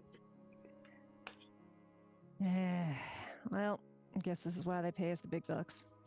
Yep. Are you going to try and be quiet about entering or just walk straight through? Try and be quiet. Just in case there's a big rock monster. And as far as I'm aware, Yeah. we didn't wait for the guy to bring his protectorate so we could have backup outside. I did check. You did. Yeah. Yeah. I think Burton is going to stay by the door and ready their shotgun, like just in case, and let Mhm. Florance go and be a little bit sneaky Mhm. and just kind of wait just in case. And then once she gives the signal, we'll follow. Mhm. Okay. In which case, I need a contested roll, please. Florence, would you like to flip me a stealth check, please? Okay, is that from my twist deck? That's from the main deck. From the main. Oh, I don't trust that one. Mine's been giving me good cards. Okay, what's my little character sheet? Well, if you Stealth do the is main a deck and you don't 3. like what you get, you can use your twist deck. Correct. Good That's point. why you Okay. draw. So when you draw the free cards, obviously you can sub one of those out for something you've drawn from the main deck. That'll No, I'll work. take that. I'll get a 15 out of that. Fucking Don't hell. complain then. In which case, Jack, Yeah. let me a notice check, please. Right. Let's see if I've got any bonuses for notice. That's a fat no. What does notice go off of? Cunning. Cunning. Cunning. Yeah, that's a fat nothing. I'd say you need to flip a red joker then, but you know that kind of disappeared. To a crows. Did I do that? It's you. Sabotage from the start. You little cheeky. Well, let's see how badly you lose by, because unfortunately at a 15 you can't win. So, To a crows. Florence, Yeah. you very quietly make your way through the room, keeping your eyes and ears open for any sign of movement, whilst behind you Burton readies their weapon. Do you close the door behind you, by the way, into this No. building? This isn't on the street by any stretch of the imagination. It's quite a quiet little area. No, definitely got it we cracked did not- open and like a foot in the door to make sure light still comes in. Because I haven't stepped in because I'm not nearly as sneaky as my dear friend here. Perfect. You step through. Rather than opening the partition, you just quietly glide over it and make your way into the rear room. As you get closer to the ladder, you start to hear movement downstairs. The footfall of someone or something large and heavy. You hear muttering, but nothing audible, or at least nothing understandable. And as you kind of reach the top of the stairs, you can glance down to see, lurking underneath, making their way backwards and forwards in this secondary room, Jago. With the information I provided you, please describe Jack. So I'd imagine you see them from the back, this broad-shouldered, 7-foot Goliath of what you could loosely call human in the general shape. What you could see from the fairly ripped and tattered clothes that is still sort of clinging to them, keeping some level of modesty. Rock up the back of the spine, but still with these little metal discs at regular intervals, again along the arms as well. Constantly just scratching at where that meets. Long dark hair as well, just sort of frizzy and grimy, and just it is not a good day. It's not a good, it's a bad hair day, let me put it that way. Thick beards as well. Wood that has been, in the nicest, being nice, attempted to be kept in check, but it honestly just looks like they've been taking clumps of hair and pulling it out of their face at this point. Scarring across the right cheek, and that's sort of the most discernible features. Yeah. Okay, wonderful. Thank you very much, Jago. So as you see that man pacing back and forward, what do you do? I'm gonna hang there for a minute and just sort of mouth to myself, what?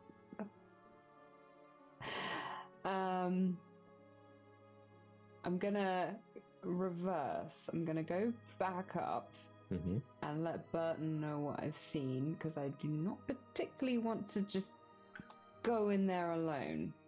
But at the same time, I kind of want to just like bundle up a nice like food and clothing package and drop it down to him, because I feel a bit sorry for this creature that's just stuck pacing in the sewers.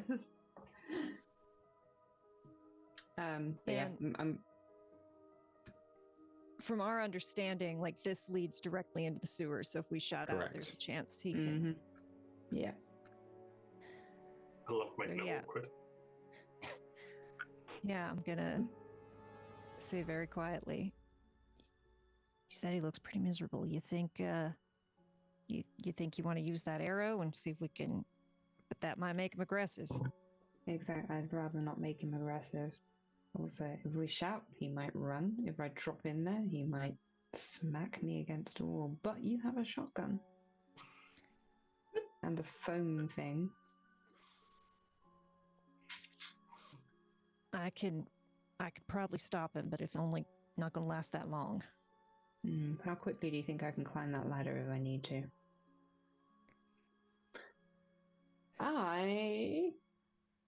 I'm going to make a decision of I'm going to go back down the ladder, try not to jump scare Jack when I get down the bottom, but attempt to talk to him.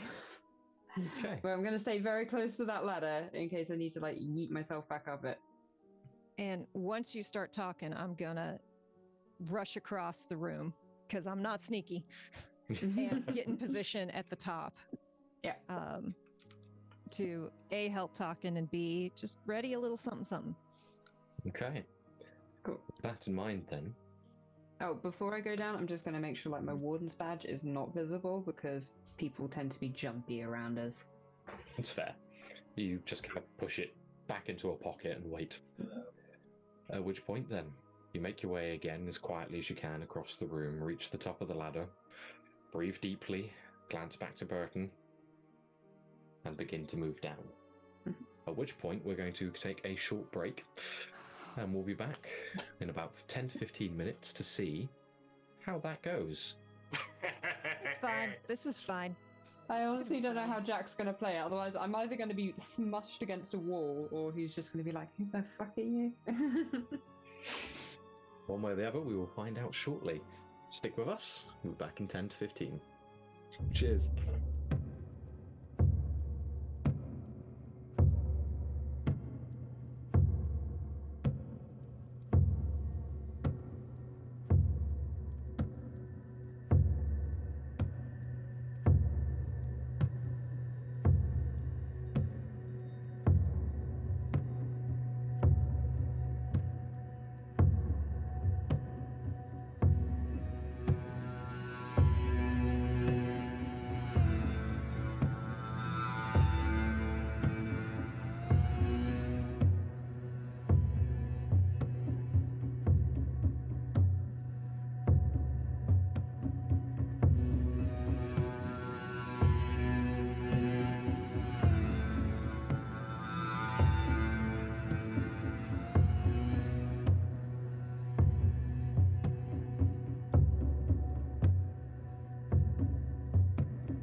Hello again. Thank you for sticking with us over the break. Welcome back. You may see the joy on Jago's face as I delivered some horrifying news just to put him in the right mindset for the rest of this evening. Stop it. Not right. This world is not okay! I didn't think it'd sell, Jago. So, first and foremost, we're going to shuffle up the Fate deck as we come back into our next act for the evening, just to make sure that some odds are back in the favour of our players. Of course, as we get to shuffle the deck, you can all draw a card from your Magical Twist deck, just in case, to sub out fuel abilities and just make my life slightly more difficult. Wouldn't do that. I'm fairly sure it's a mandatory order for every person I've ever met, just to make Ben's life slightly more difficult. It was on the notice when I met you. It was first bit on the big bold writing. It's never big. It's never like scary. It's just slightly more awkward. We don't want major. We want slightly more awkward. It's like everything else is like on a normal font size, and then you've just got make his life a little bit awkward, just slightly bigger. So it's like, okay, you just take that. You just take that on. I can do that. In making someone's life slightly more awkward, we return to the small sewage building as we find Florance stood at the top of a small ladder. Burton steps behind, shotgun readied, and at the base of that ladder, pacing unknowingly and about to be due for a small shock, we find Jack. We hand the reins over to Florance. How dramatically, I feel is the correct phrase here, would you like to descend that ladder? Not dramatically at all. I'm just going to quietly head on down.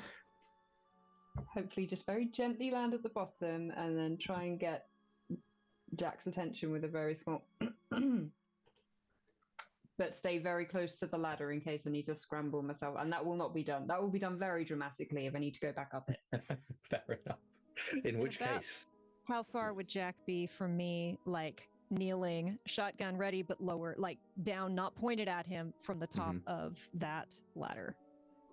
I would say no more than about six yards or so. Okay. Within optimal range. Yeah. Just asking. It's a shotgun blast into a fairly small room. You'll be fine. It's not my shotgun I'm worried about. Fair. Yeah, within about 6 yards there or thereabouts. At which point then, Florance, you make your way down the ladder as quickly and quietly as you can. It's not an overly difficult task. The man seems somewhat wrapped in his own mind.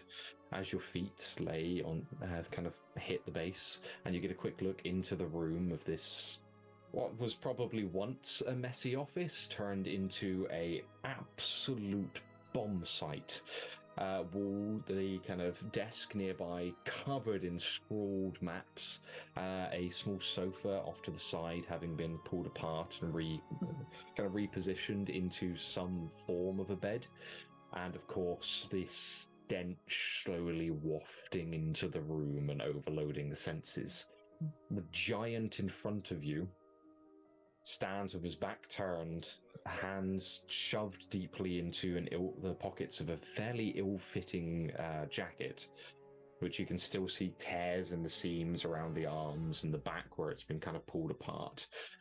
And of course, under this shaggy mess of greasy hair, small flecks of stone running along and covering his skin.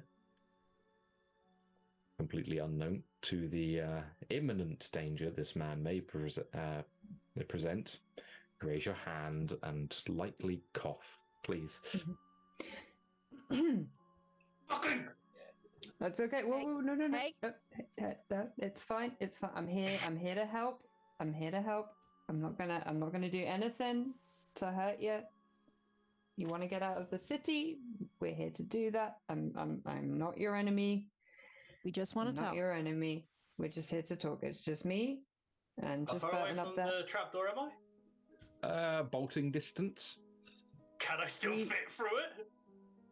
It may be a squeeze. Like, honestly, don't run. Just talk. And then if you're not willing to listen, we'll go away. And I promise you, no one else will come here. We'll leave you in peace.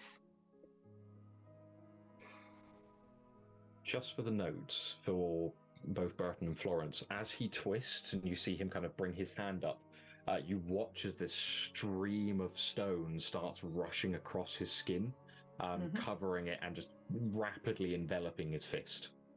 Okay. I will probably inch a little bit further towards the ladder, but I don't want to make it seem like I'm going to be the one bolting. I'm just, hands up, just trying to remain calm. I'm not going to attack. I'm not going to do anything. I'm just going to stand here. In this untrained fighting stance, because we don't know how to fucking fight other than to throw his weight around. I'm gonna slowly take a step towards the hatch. That's okay. I'm not going to move. I'm not going to advance or anything because I don't want to scare him off. So yeah, look, all we want is just a few words. I promise nothing bad will happen to you. We are not the Inquisition, bunch of bastards that they are. We are not them. We're not here to take you in. We're not here to hunt you down. We just want some words. Your name's Jack, right? I'm Burton. We're friends. We're just here to talk, yeah? I can't imagine you want to be here. We can get you out. Where are you trying to go? Yeah. Get you some clothes, some food, haircut. Unless you like your hair. If you like it, that's fine. We'll keep it.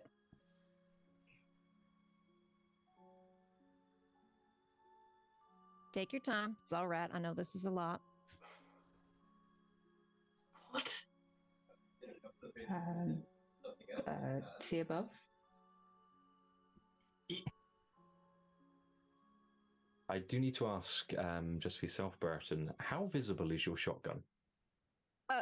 Like, it would be in their hands, but it is lowered. So lowered and pointed away. So it is not pointed at Jack. And in fact, right now they've probably got the muzzle resting on the ground and their left hand is at their waistcoat. Open, palmed, but... Okay.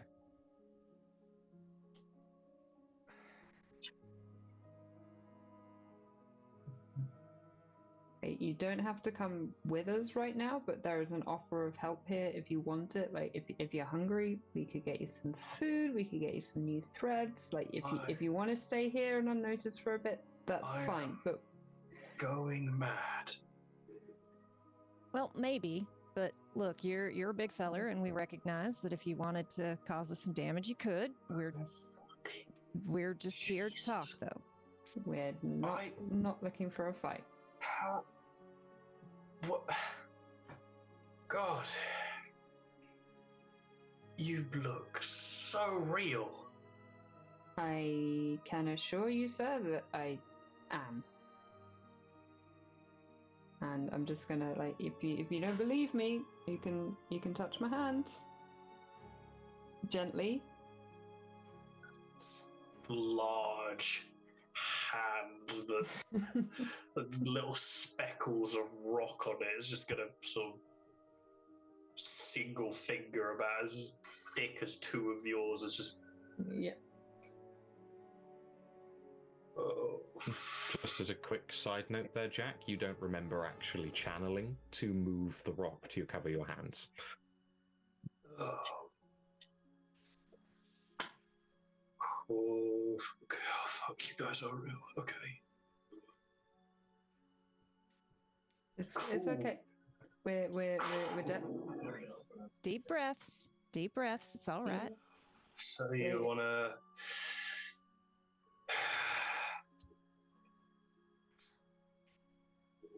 I would have cleaned up if I knew you were coming. That's fine. I've seen worse. Yeah. Sure, what do you want? We understand that you wish to get out of this city. We can get you smuggled out. and we can definitely get you cleaned up. We love to chat. Away from the Inquisition, and definitely away from that Canehurst arse. Okay, now I thought the fuse were. Yeah, and on the word Canehurst, you see the rock creep up the face of it. Mm-hmm. I see you're a fan. What happened there? Yeah, that's how I feel when. Yeah, bastard. Jack, I'm gonna put my shotgun away. I'm gonna do it nice and slow. Don't react, okay? I'm showing you we're friendly, yeah? You are oddly courteous compared to the rest of them. Thank you kindly. Yeah, thanks. And yeah, Burton will slowly put the shotgun away. Show open hand. So what? The whole country thinks we're murderers and arsonists and kidnappers, and now what? It's like, oh, no biggie. That's fine. Well, if you want to tell us your side of the story, because I'm not going to lie, I've heard that too. But mostly, we want you out. Mm-hmm. Yeah? That's... So if you got somewhere better to be, we'll help you get there.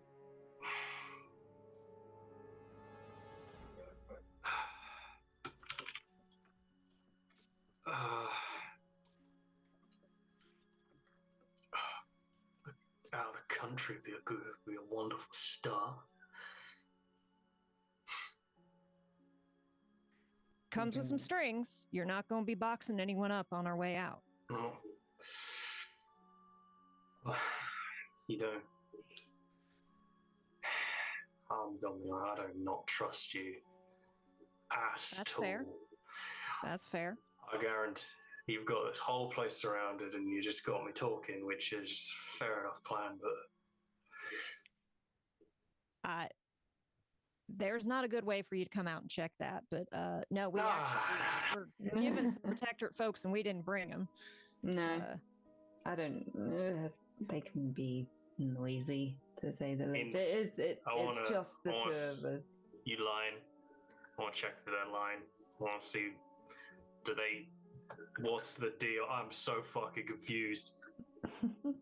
Give me a scrutiny check. It is only going to be difficulty... Ooh, I say Can that. I pose disadvantage on myself?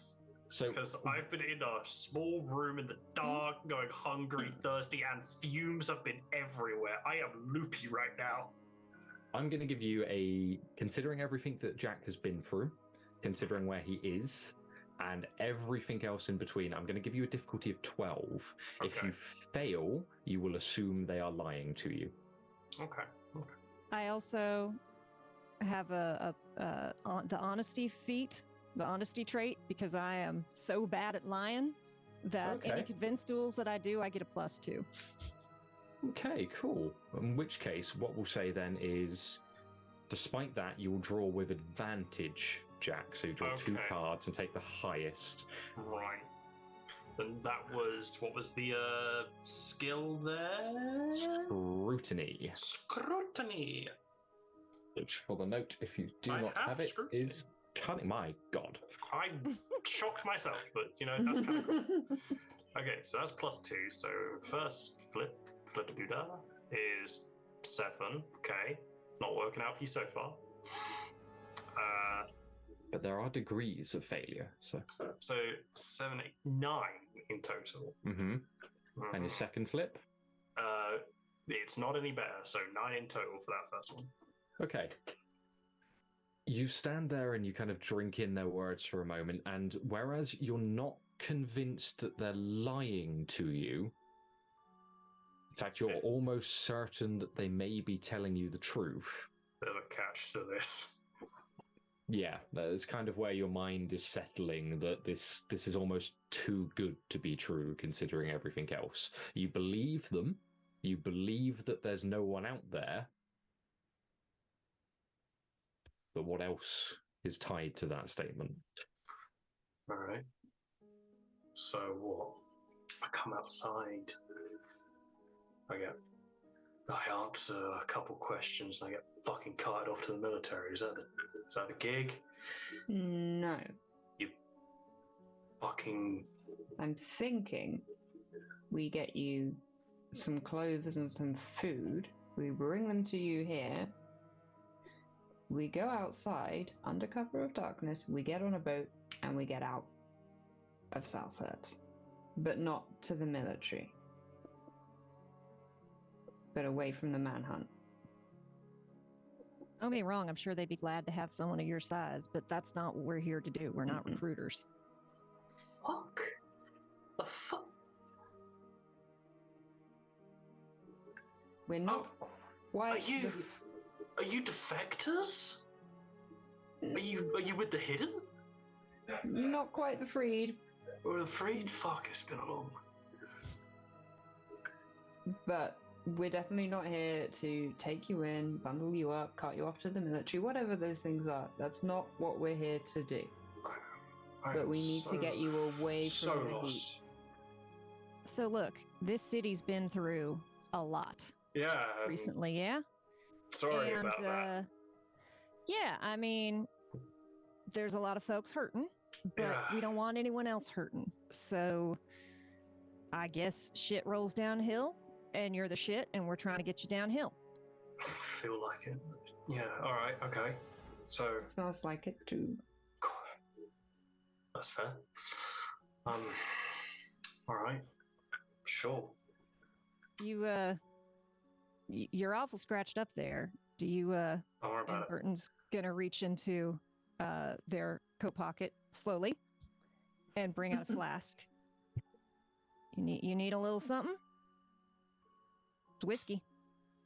Jack, make me a willpower check. Yeah, I was gonna say. Alcohols? We'll translate will into... It's willpower. It's a... there's a 5 there. So you just flip a card, add that. You need a 5. You need 10 or more? 16. For the first time in a long time, you don't need a drink. Or more precisely, you don't see the flask and break. I don't trust it. I don't fucking trust it. You are literally at the point now where your alcoholism has run rampant through your body for so long that the idea of going without a drink for more than a couple of hours terrified you. Considering everything else that has happened, you've almost hard detoxed for a few days. Just cold turkey. Yeah. You don't know what's going to happen if you have that drink, but right now, you do not need it, you do not want it. It's just all that's kids. Don't want it, don't need it, don't want it, don't need it, don't want it, don't need it. You got your water? I've got water. And I'll just hand over canteen.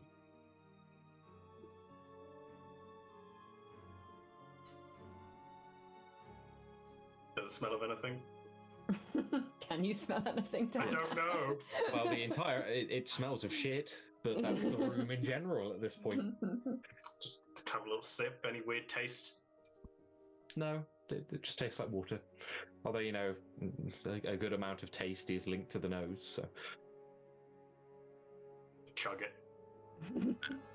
It's gone. Yeah, you down the bottle, the flask as rapidly as possible. It is delicious. Accidentally, grip it a bit too tight.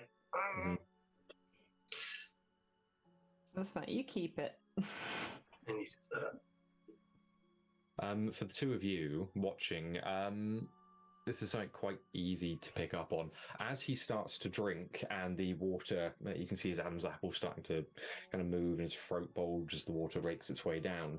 You see what looks to be strings of movement rushing towards his throat from beneath the stonework.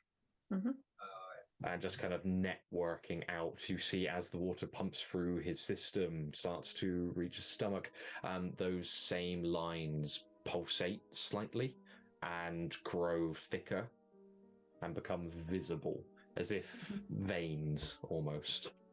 There is a slight greenish tinge beneath the skin. Okay. Have I seen anything like this in all my... I needed that. You've seen a lot of oddities. You've seen being trained amongst other channelers. You've seen odd things. You've never seen something like that. Channeling by its nature is kind of a very purposeful action. Once you know what you're doing, it doesn't come without you wanting it to come. Everything about Jack so far, with your history, in fact, let's ask you for either an enchanting or sorcery skill check for me. That is going to be enchanting, and I get to add that to my charm, correct? Because that's what it's based off of? Correct. Brilliant. We're going to say, given your history and your training, it's going to be difficulty 6. That's a 14. Magic. Ooh. You know everything. This man's life is laid out there in front of you. More than I know. Just by kind of watching him over the last couple of minutes, you come to a few fairly easy discerned facts. One, that this is not someone who was born with their abilities. There is no active pull to him. You don't feel a shift in the air. You don't feel energy altering around you as he works. Even when his fist changed in front of you, there was no direct, purposeful channeling at that point.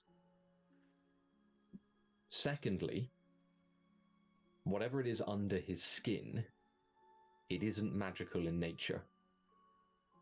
There is no kind of... a lot of channeling has almost a taste in the air, especially to those who know about it. A bit like iron in the air and the smell of burning ozone, something akin to that. He just doesn't have that to him. You have seen dozens, if not hundreds, of channelers in your time, and he stands apart from every single one of them. Yeah, Burton kind of looks for a long moment and watches all of this with wide eyes and just this very open expression of almost boyish wonder. It's like, I can see why they was after you. Oh, you're interesting. Thank you, I think. You know you got some kind of parasite or something in there? Oh, it's fine. We get along well enough. As long as you're friendly. It talks to you? No, I just say it does and hope it doesn't try and... I don't know what it is. I don't like thinking about it. I'm a fucked up thing enough as it is. Don't worry too much about the magic button. He has got some skills in that arena as well, so it's fine. Wonderful. Don't go too far from your assigned task. How tight do they keep that leash? We got some space. I mean, you go blowing stuff up. You go making another scene, and that leash is gonna get real short. I just existed.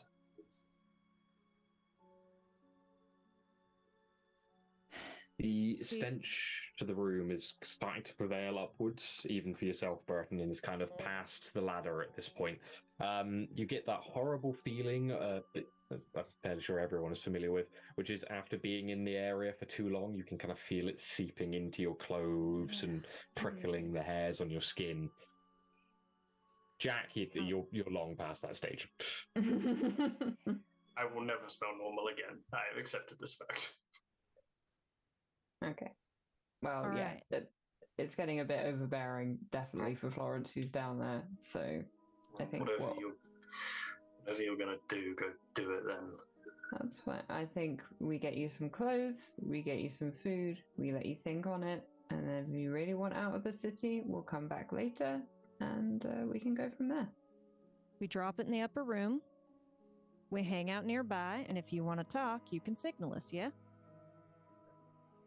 All right. See how far this goes. Grand.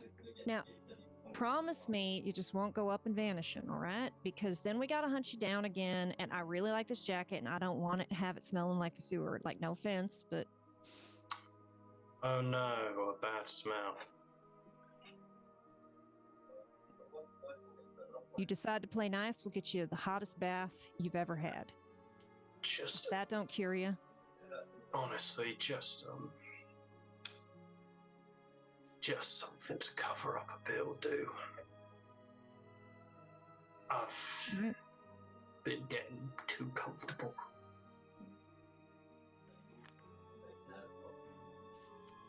All right. Yeah. We'll be back in a couple hours. Before nightfall, yeah? Right. Okay. I will wait. Thus far, it's been a pleasure meeting you. Likewise. Yeah. Pleasure as always. This is weird talking to people again. Yeah, I can understand that. No judgment.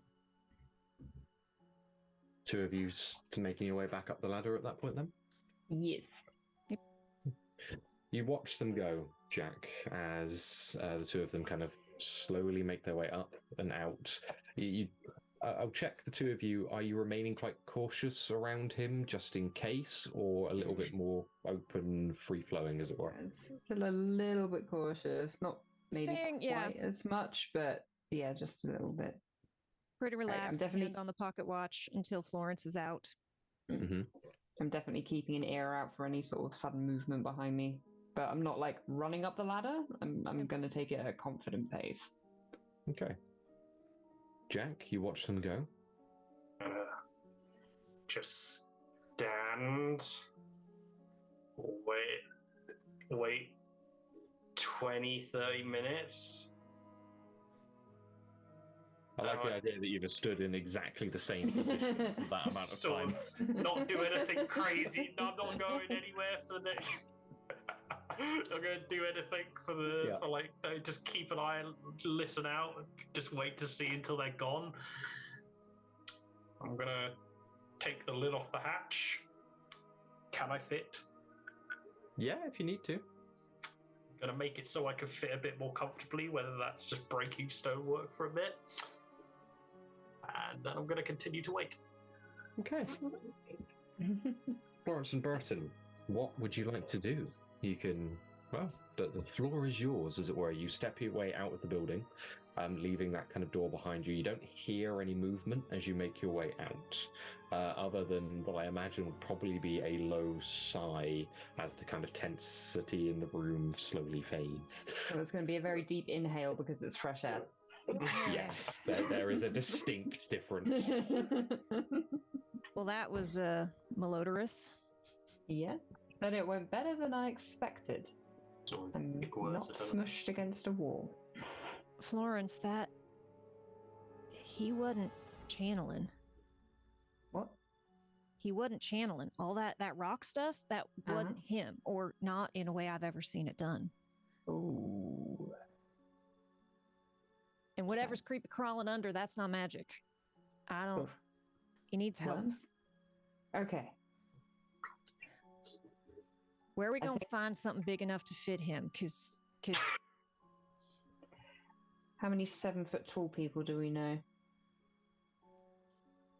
Do you think they'd have anything at the quartermaster's store? I don't think he'd be right pleased if we showed up with a uniform for him. No, good point. Like, that might just end the trust right there. Good point. Good. Sheep? Yeah, No. let's go wander.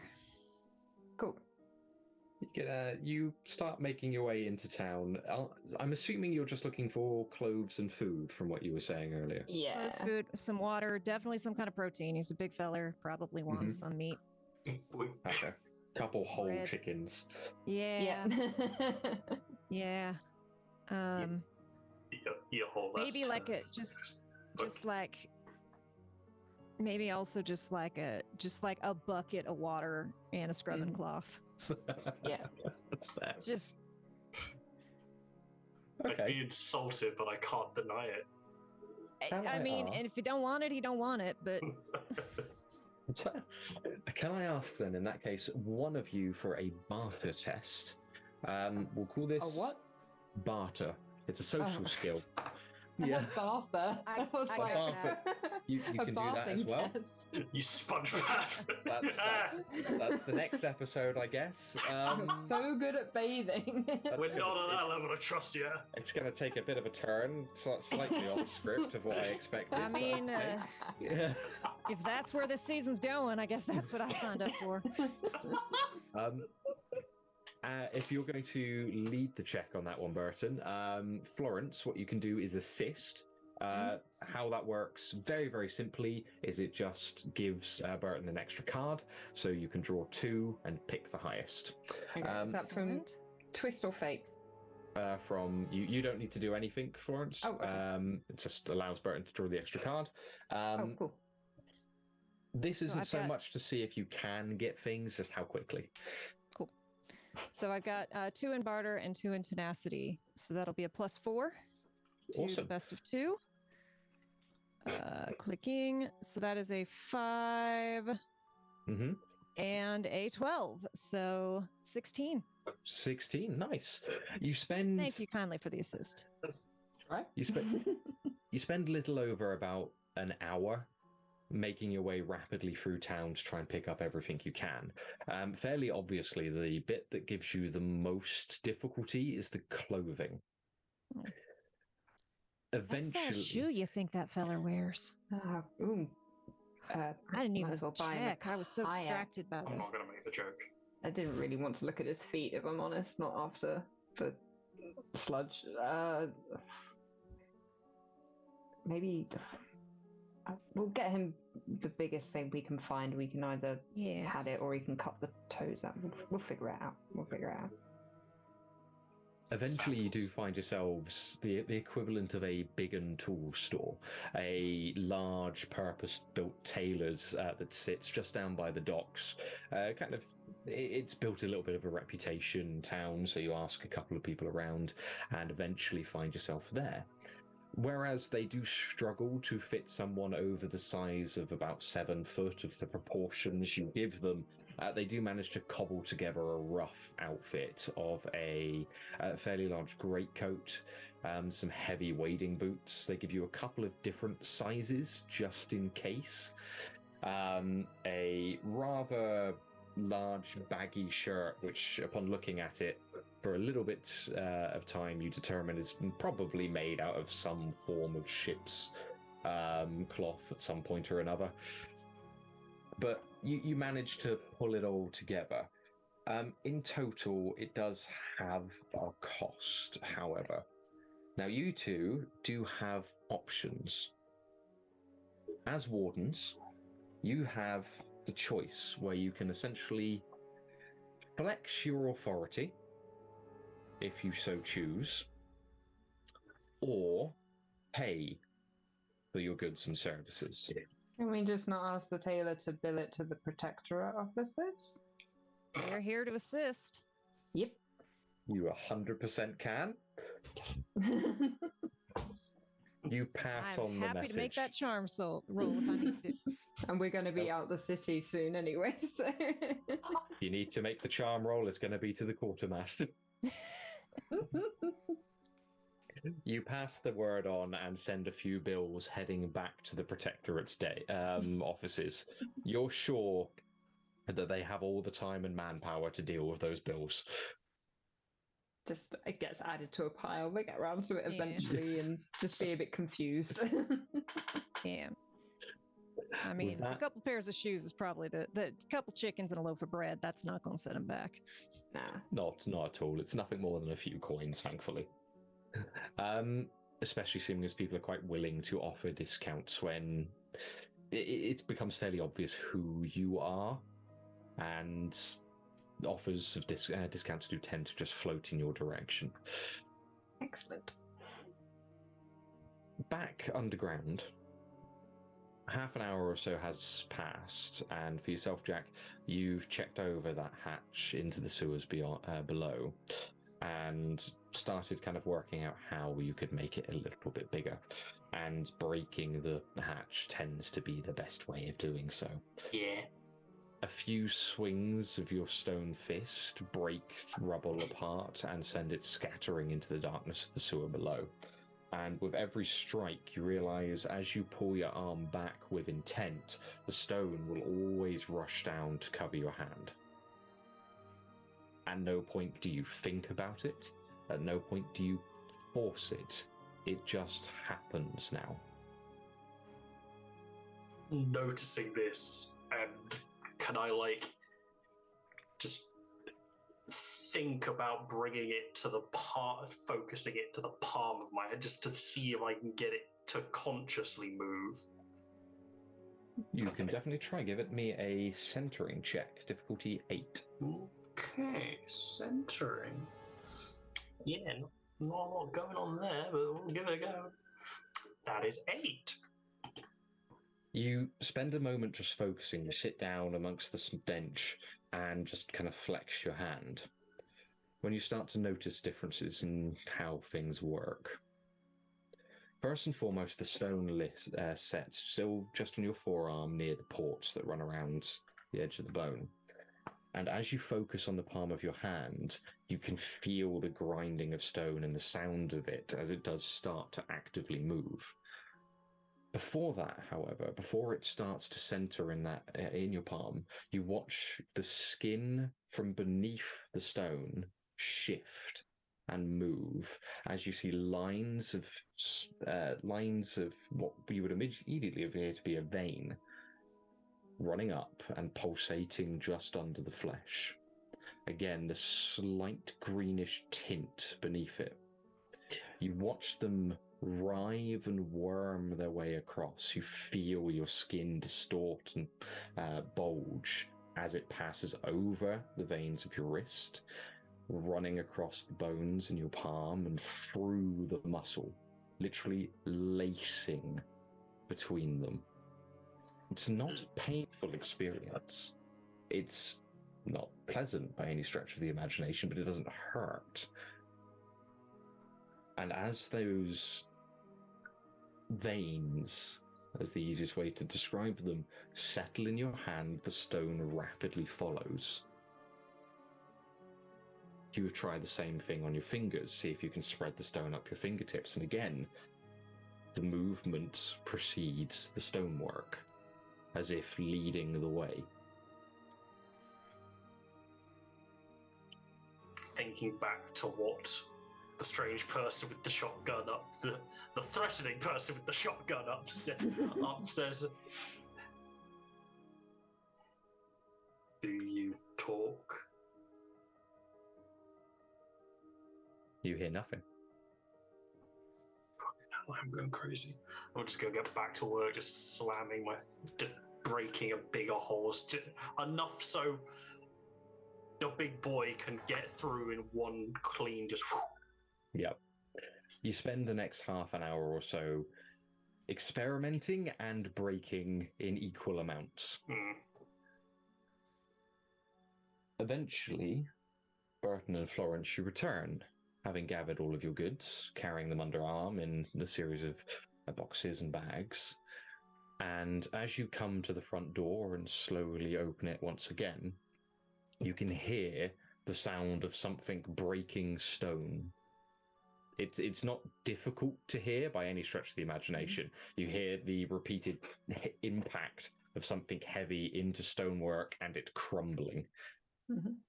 It's not hard to guess where it's coming from. I'm going to put a hand in front of Florance and kind of step forward and kick the door open and just say, knock, knock. Peer in. Do I hear this over the cracking of stone on stone? Oh, you're the one doing it. I am trying to be. No. Yes, it's difficult. Okay. It's not difficult to hear. Come in. Just making sure we're all friendly like, right? Yeah. I heard a lot of crunching. I don't want that to be me. Don't do anything stupid and it won't be. Sounds like a deal. But And I'll step in not very far. Just let him see the boxes and all the goodies we got. Be like, kept our word. Where do you want them? We can head off. Drop them down. Right? Yeah, go over and do so.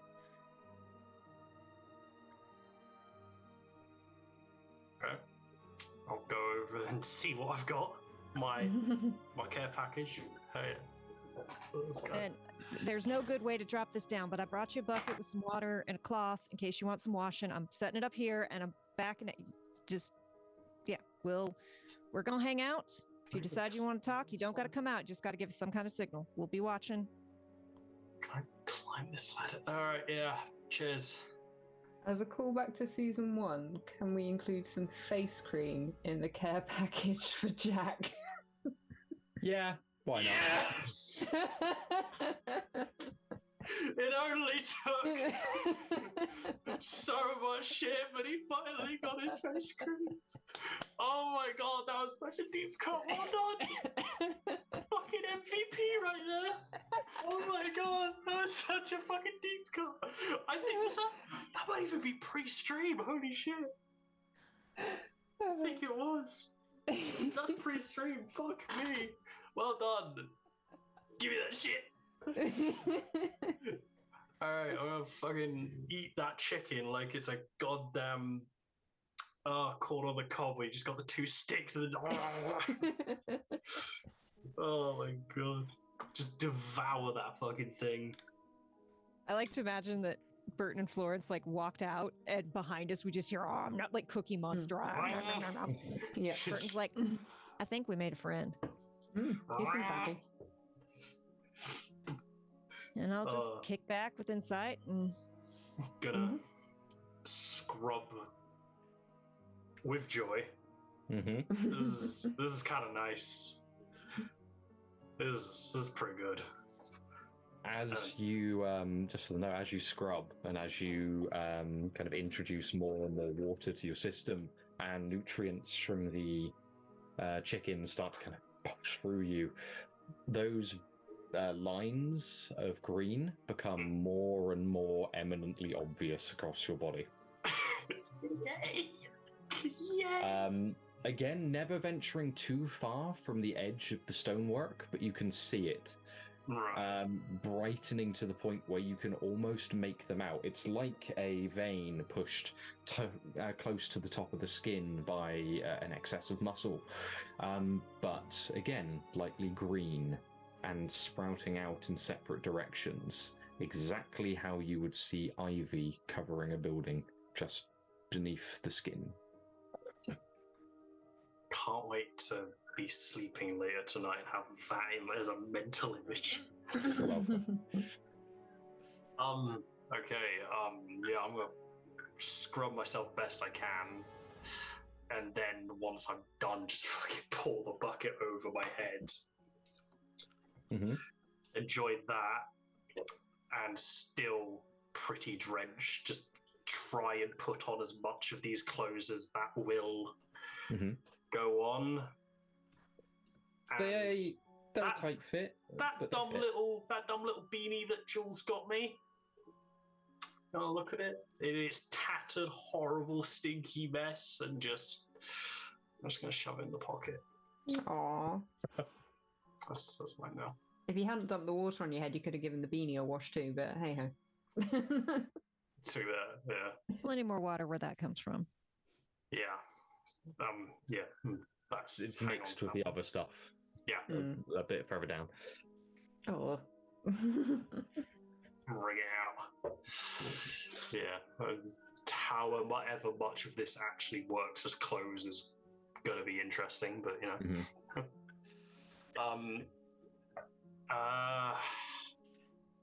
Gonna sit there and debate whether to just... I'm fed, I'm clean enough. Look at the hole. Look at the ladder and just have this moment. Mm-hmm.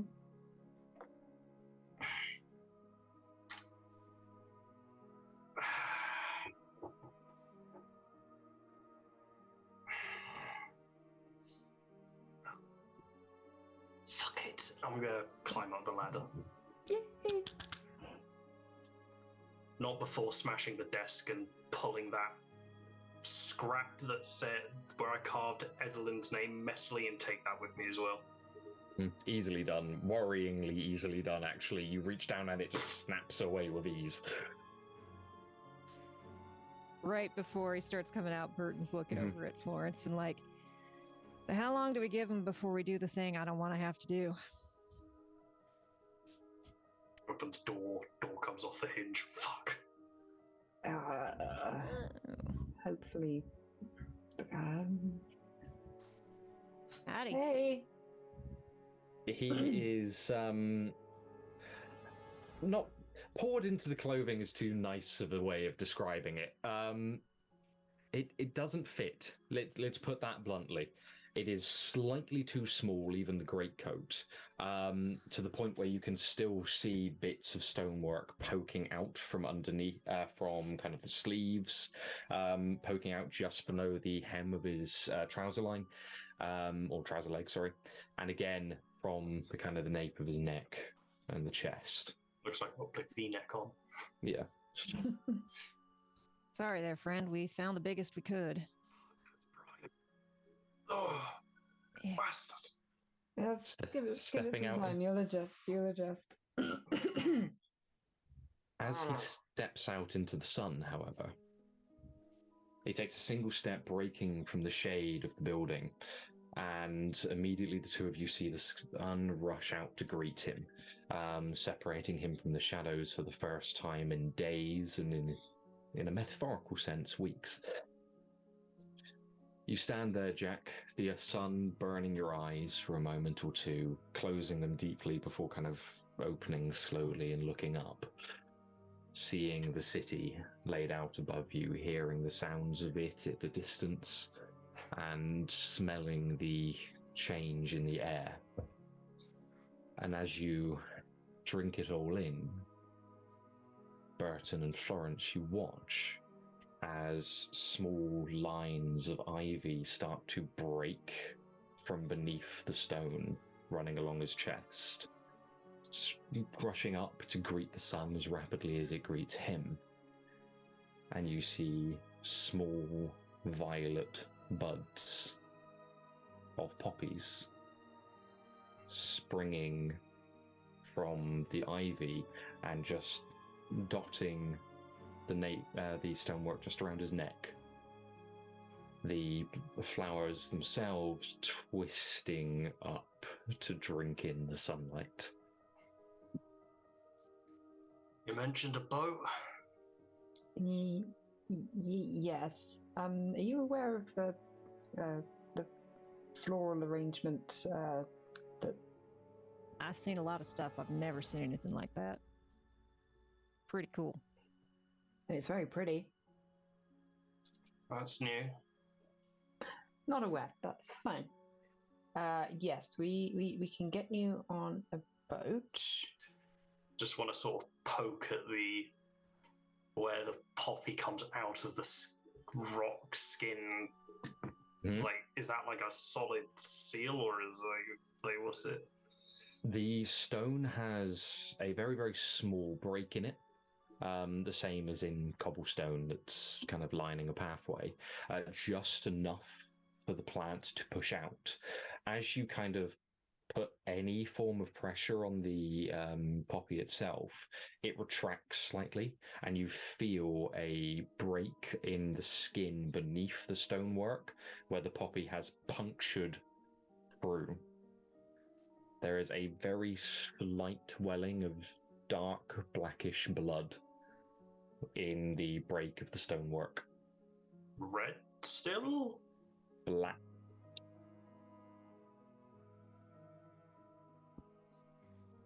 Okay. That's interesting.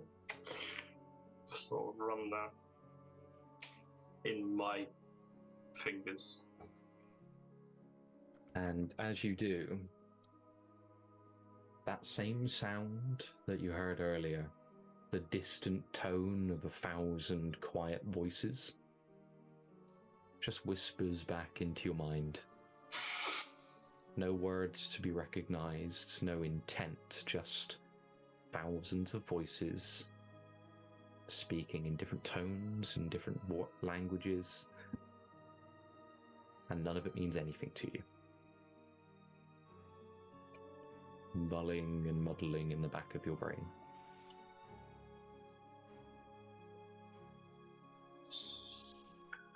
So,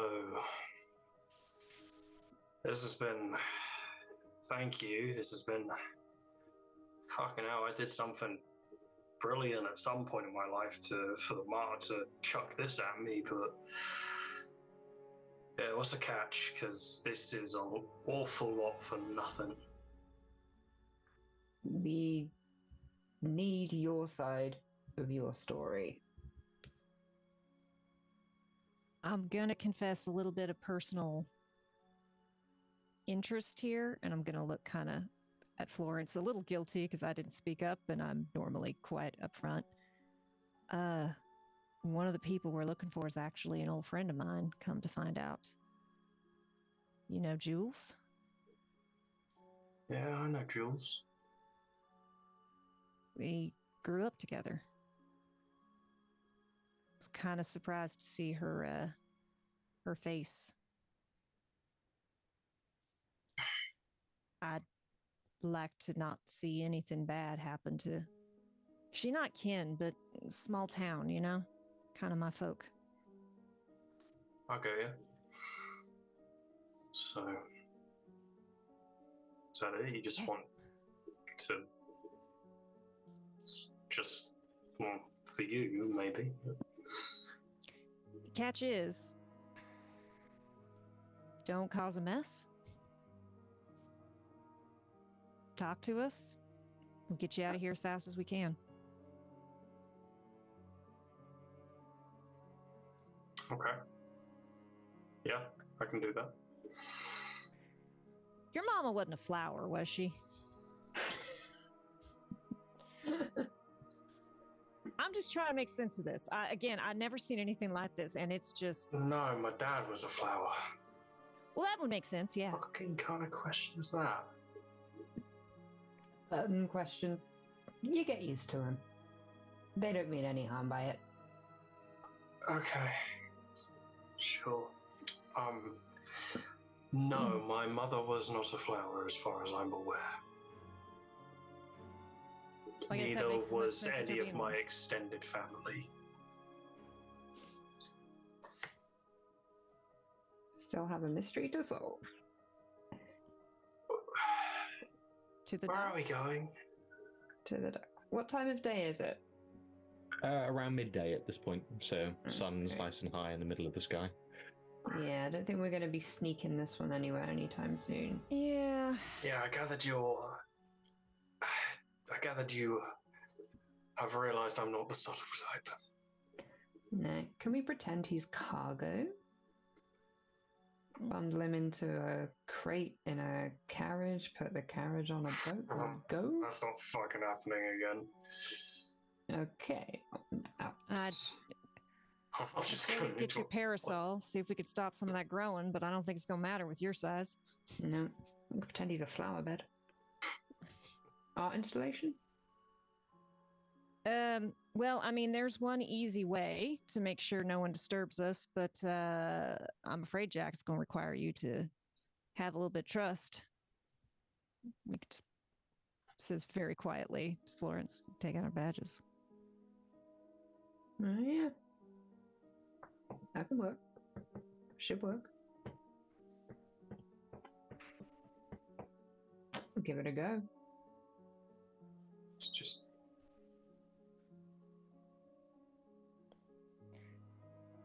I know. You've clearly been through hell. I don't know. Maybe not. Another plane, maybe. Don't know about how. Might have been.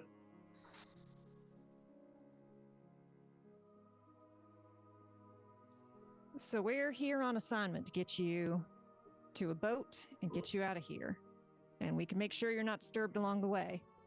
And I want to make it clear, this is all voluntary. You're not a prisoner. We're not going to try to do nothing, and you'd smash us if we tried, right? We're all clear on that, yeah? Yeah. Very squishy. Yeah. All right. Burton's going to reach in to a pocket and bring out their warden badge and pin it back to their greatcoat. Or their duster. You definitely weren't Inquisition, but this is... Okay, so not exactly the Freed. Definitely not Protectorate. Definitely not Inquisition. There aren't that many of us, but we work for ourselves. Not for them. Inquisition was after me too, if that helps. But much more peaceful-like, but wasn't exactly my cup of tea, so... And I think they're a massive bunch of bastards. Fairness, it wasn't like we had much time to sit down and talk, and Sybil burned that bridge pretty fucking quickly. When we did get a chance. So, what are the fucking... The Wardens want to talk and get what out of this? Why aren't you... The Inquisition got as much as we do. Why aren't you asking them? They're the aforementioned bunch of bastards. They're being awfully tight-lipped about y'all. They gave us permission to, handle this nice and quiet and tidy, and yet wouldn't talk to us, and I don't quite like that much. I'm Barterferin, and they do good work sometimes, but also they do it awful mean.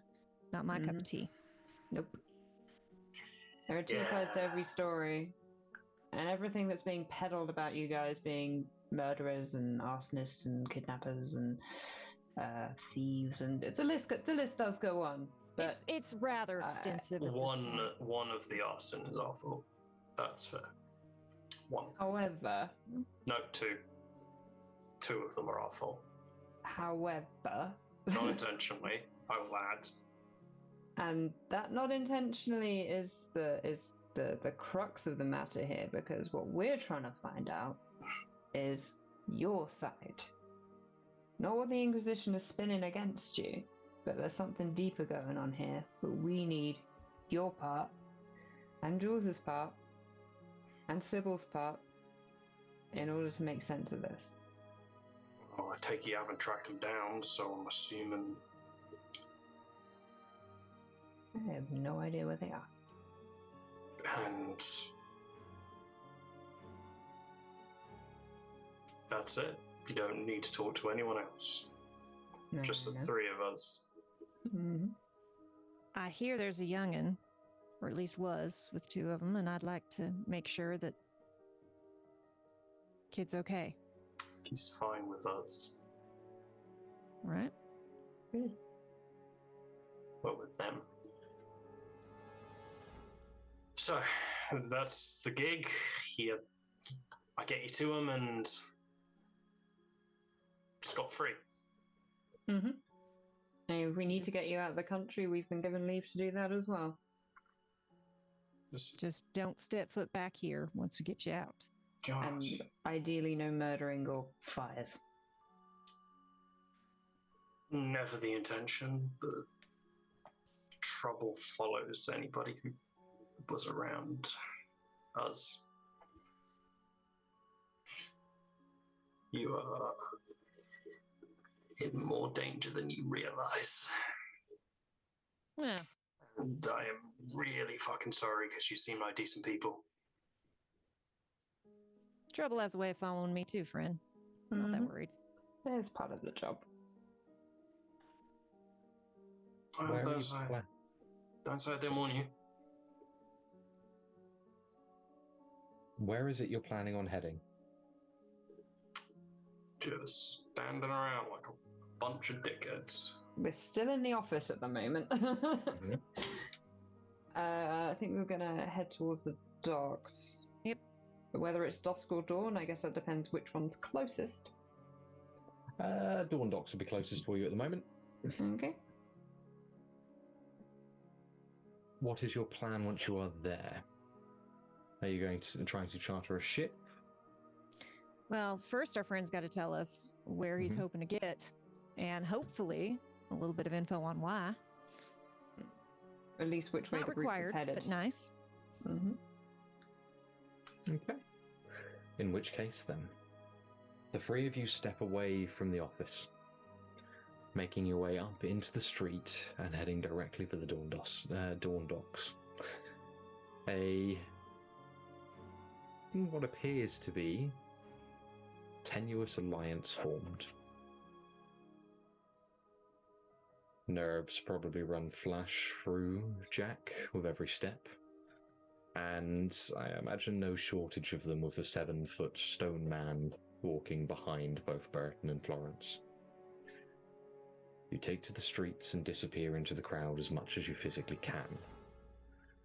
Your badges drawing attention to you and away from you at the same time as Jack walks in your wake. The poppies on his neck straining to reach for the sun with every step, a slight quivering and shaking to them with every separate step. Somewhere in a dark, damp place, a single poppy sprouts, quivering in turn. A hand reaches free and plucks it. The hand is old, skin withered and dotted with liver spots, nails dirty with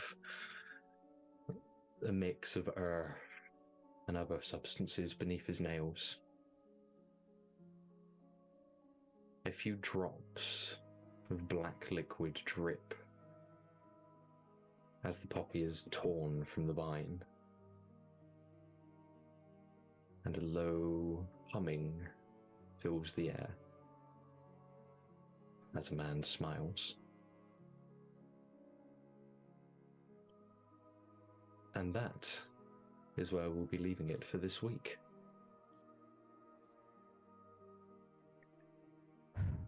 Thank you once again for joining us for the return of Chalice Season 2, and having introduced and gotten our Group 2 all together, at least for the time being.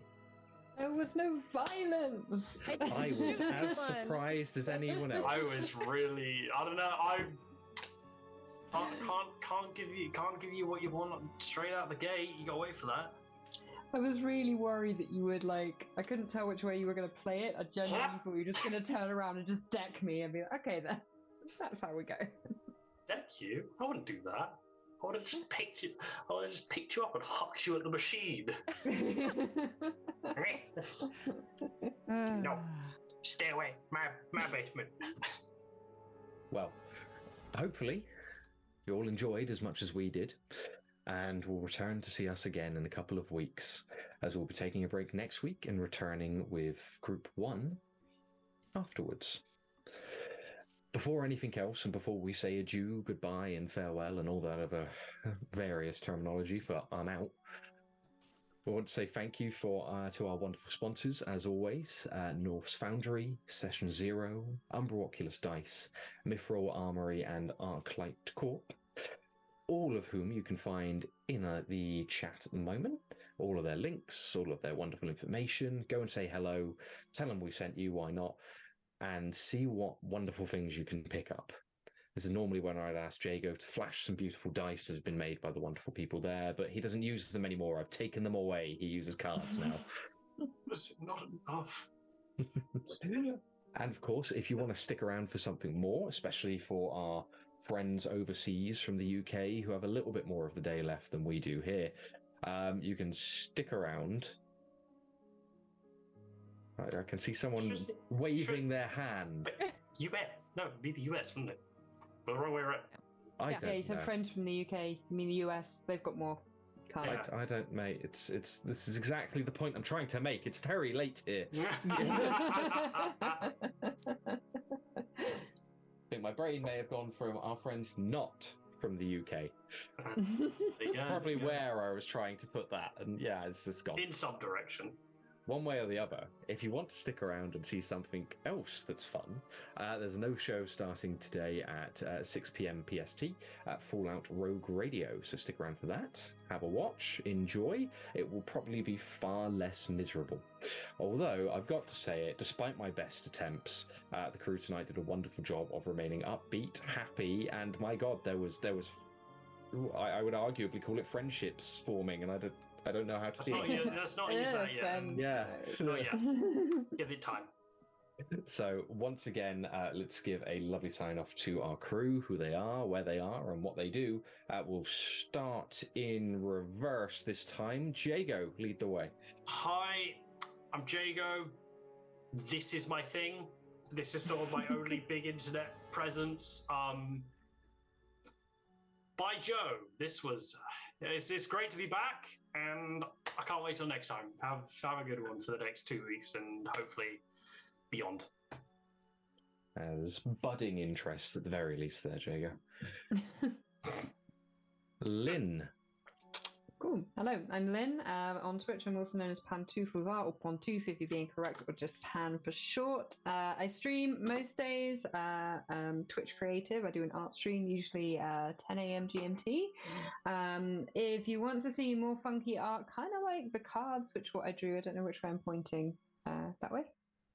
The cards that you see on the screen, there's cards somewhere here, which I drew. But if you want to see more interesting stuff, it'd be like really complicated art. Then, if you want to come hang out, that would be grand.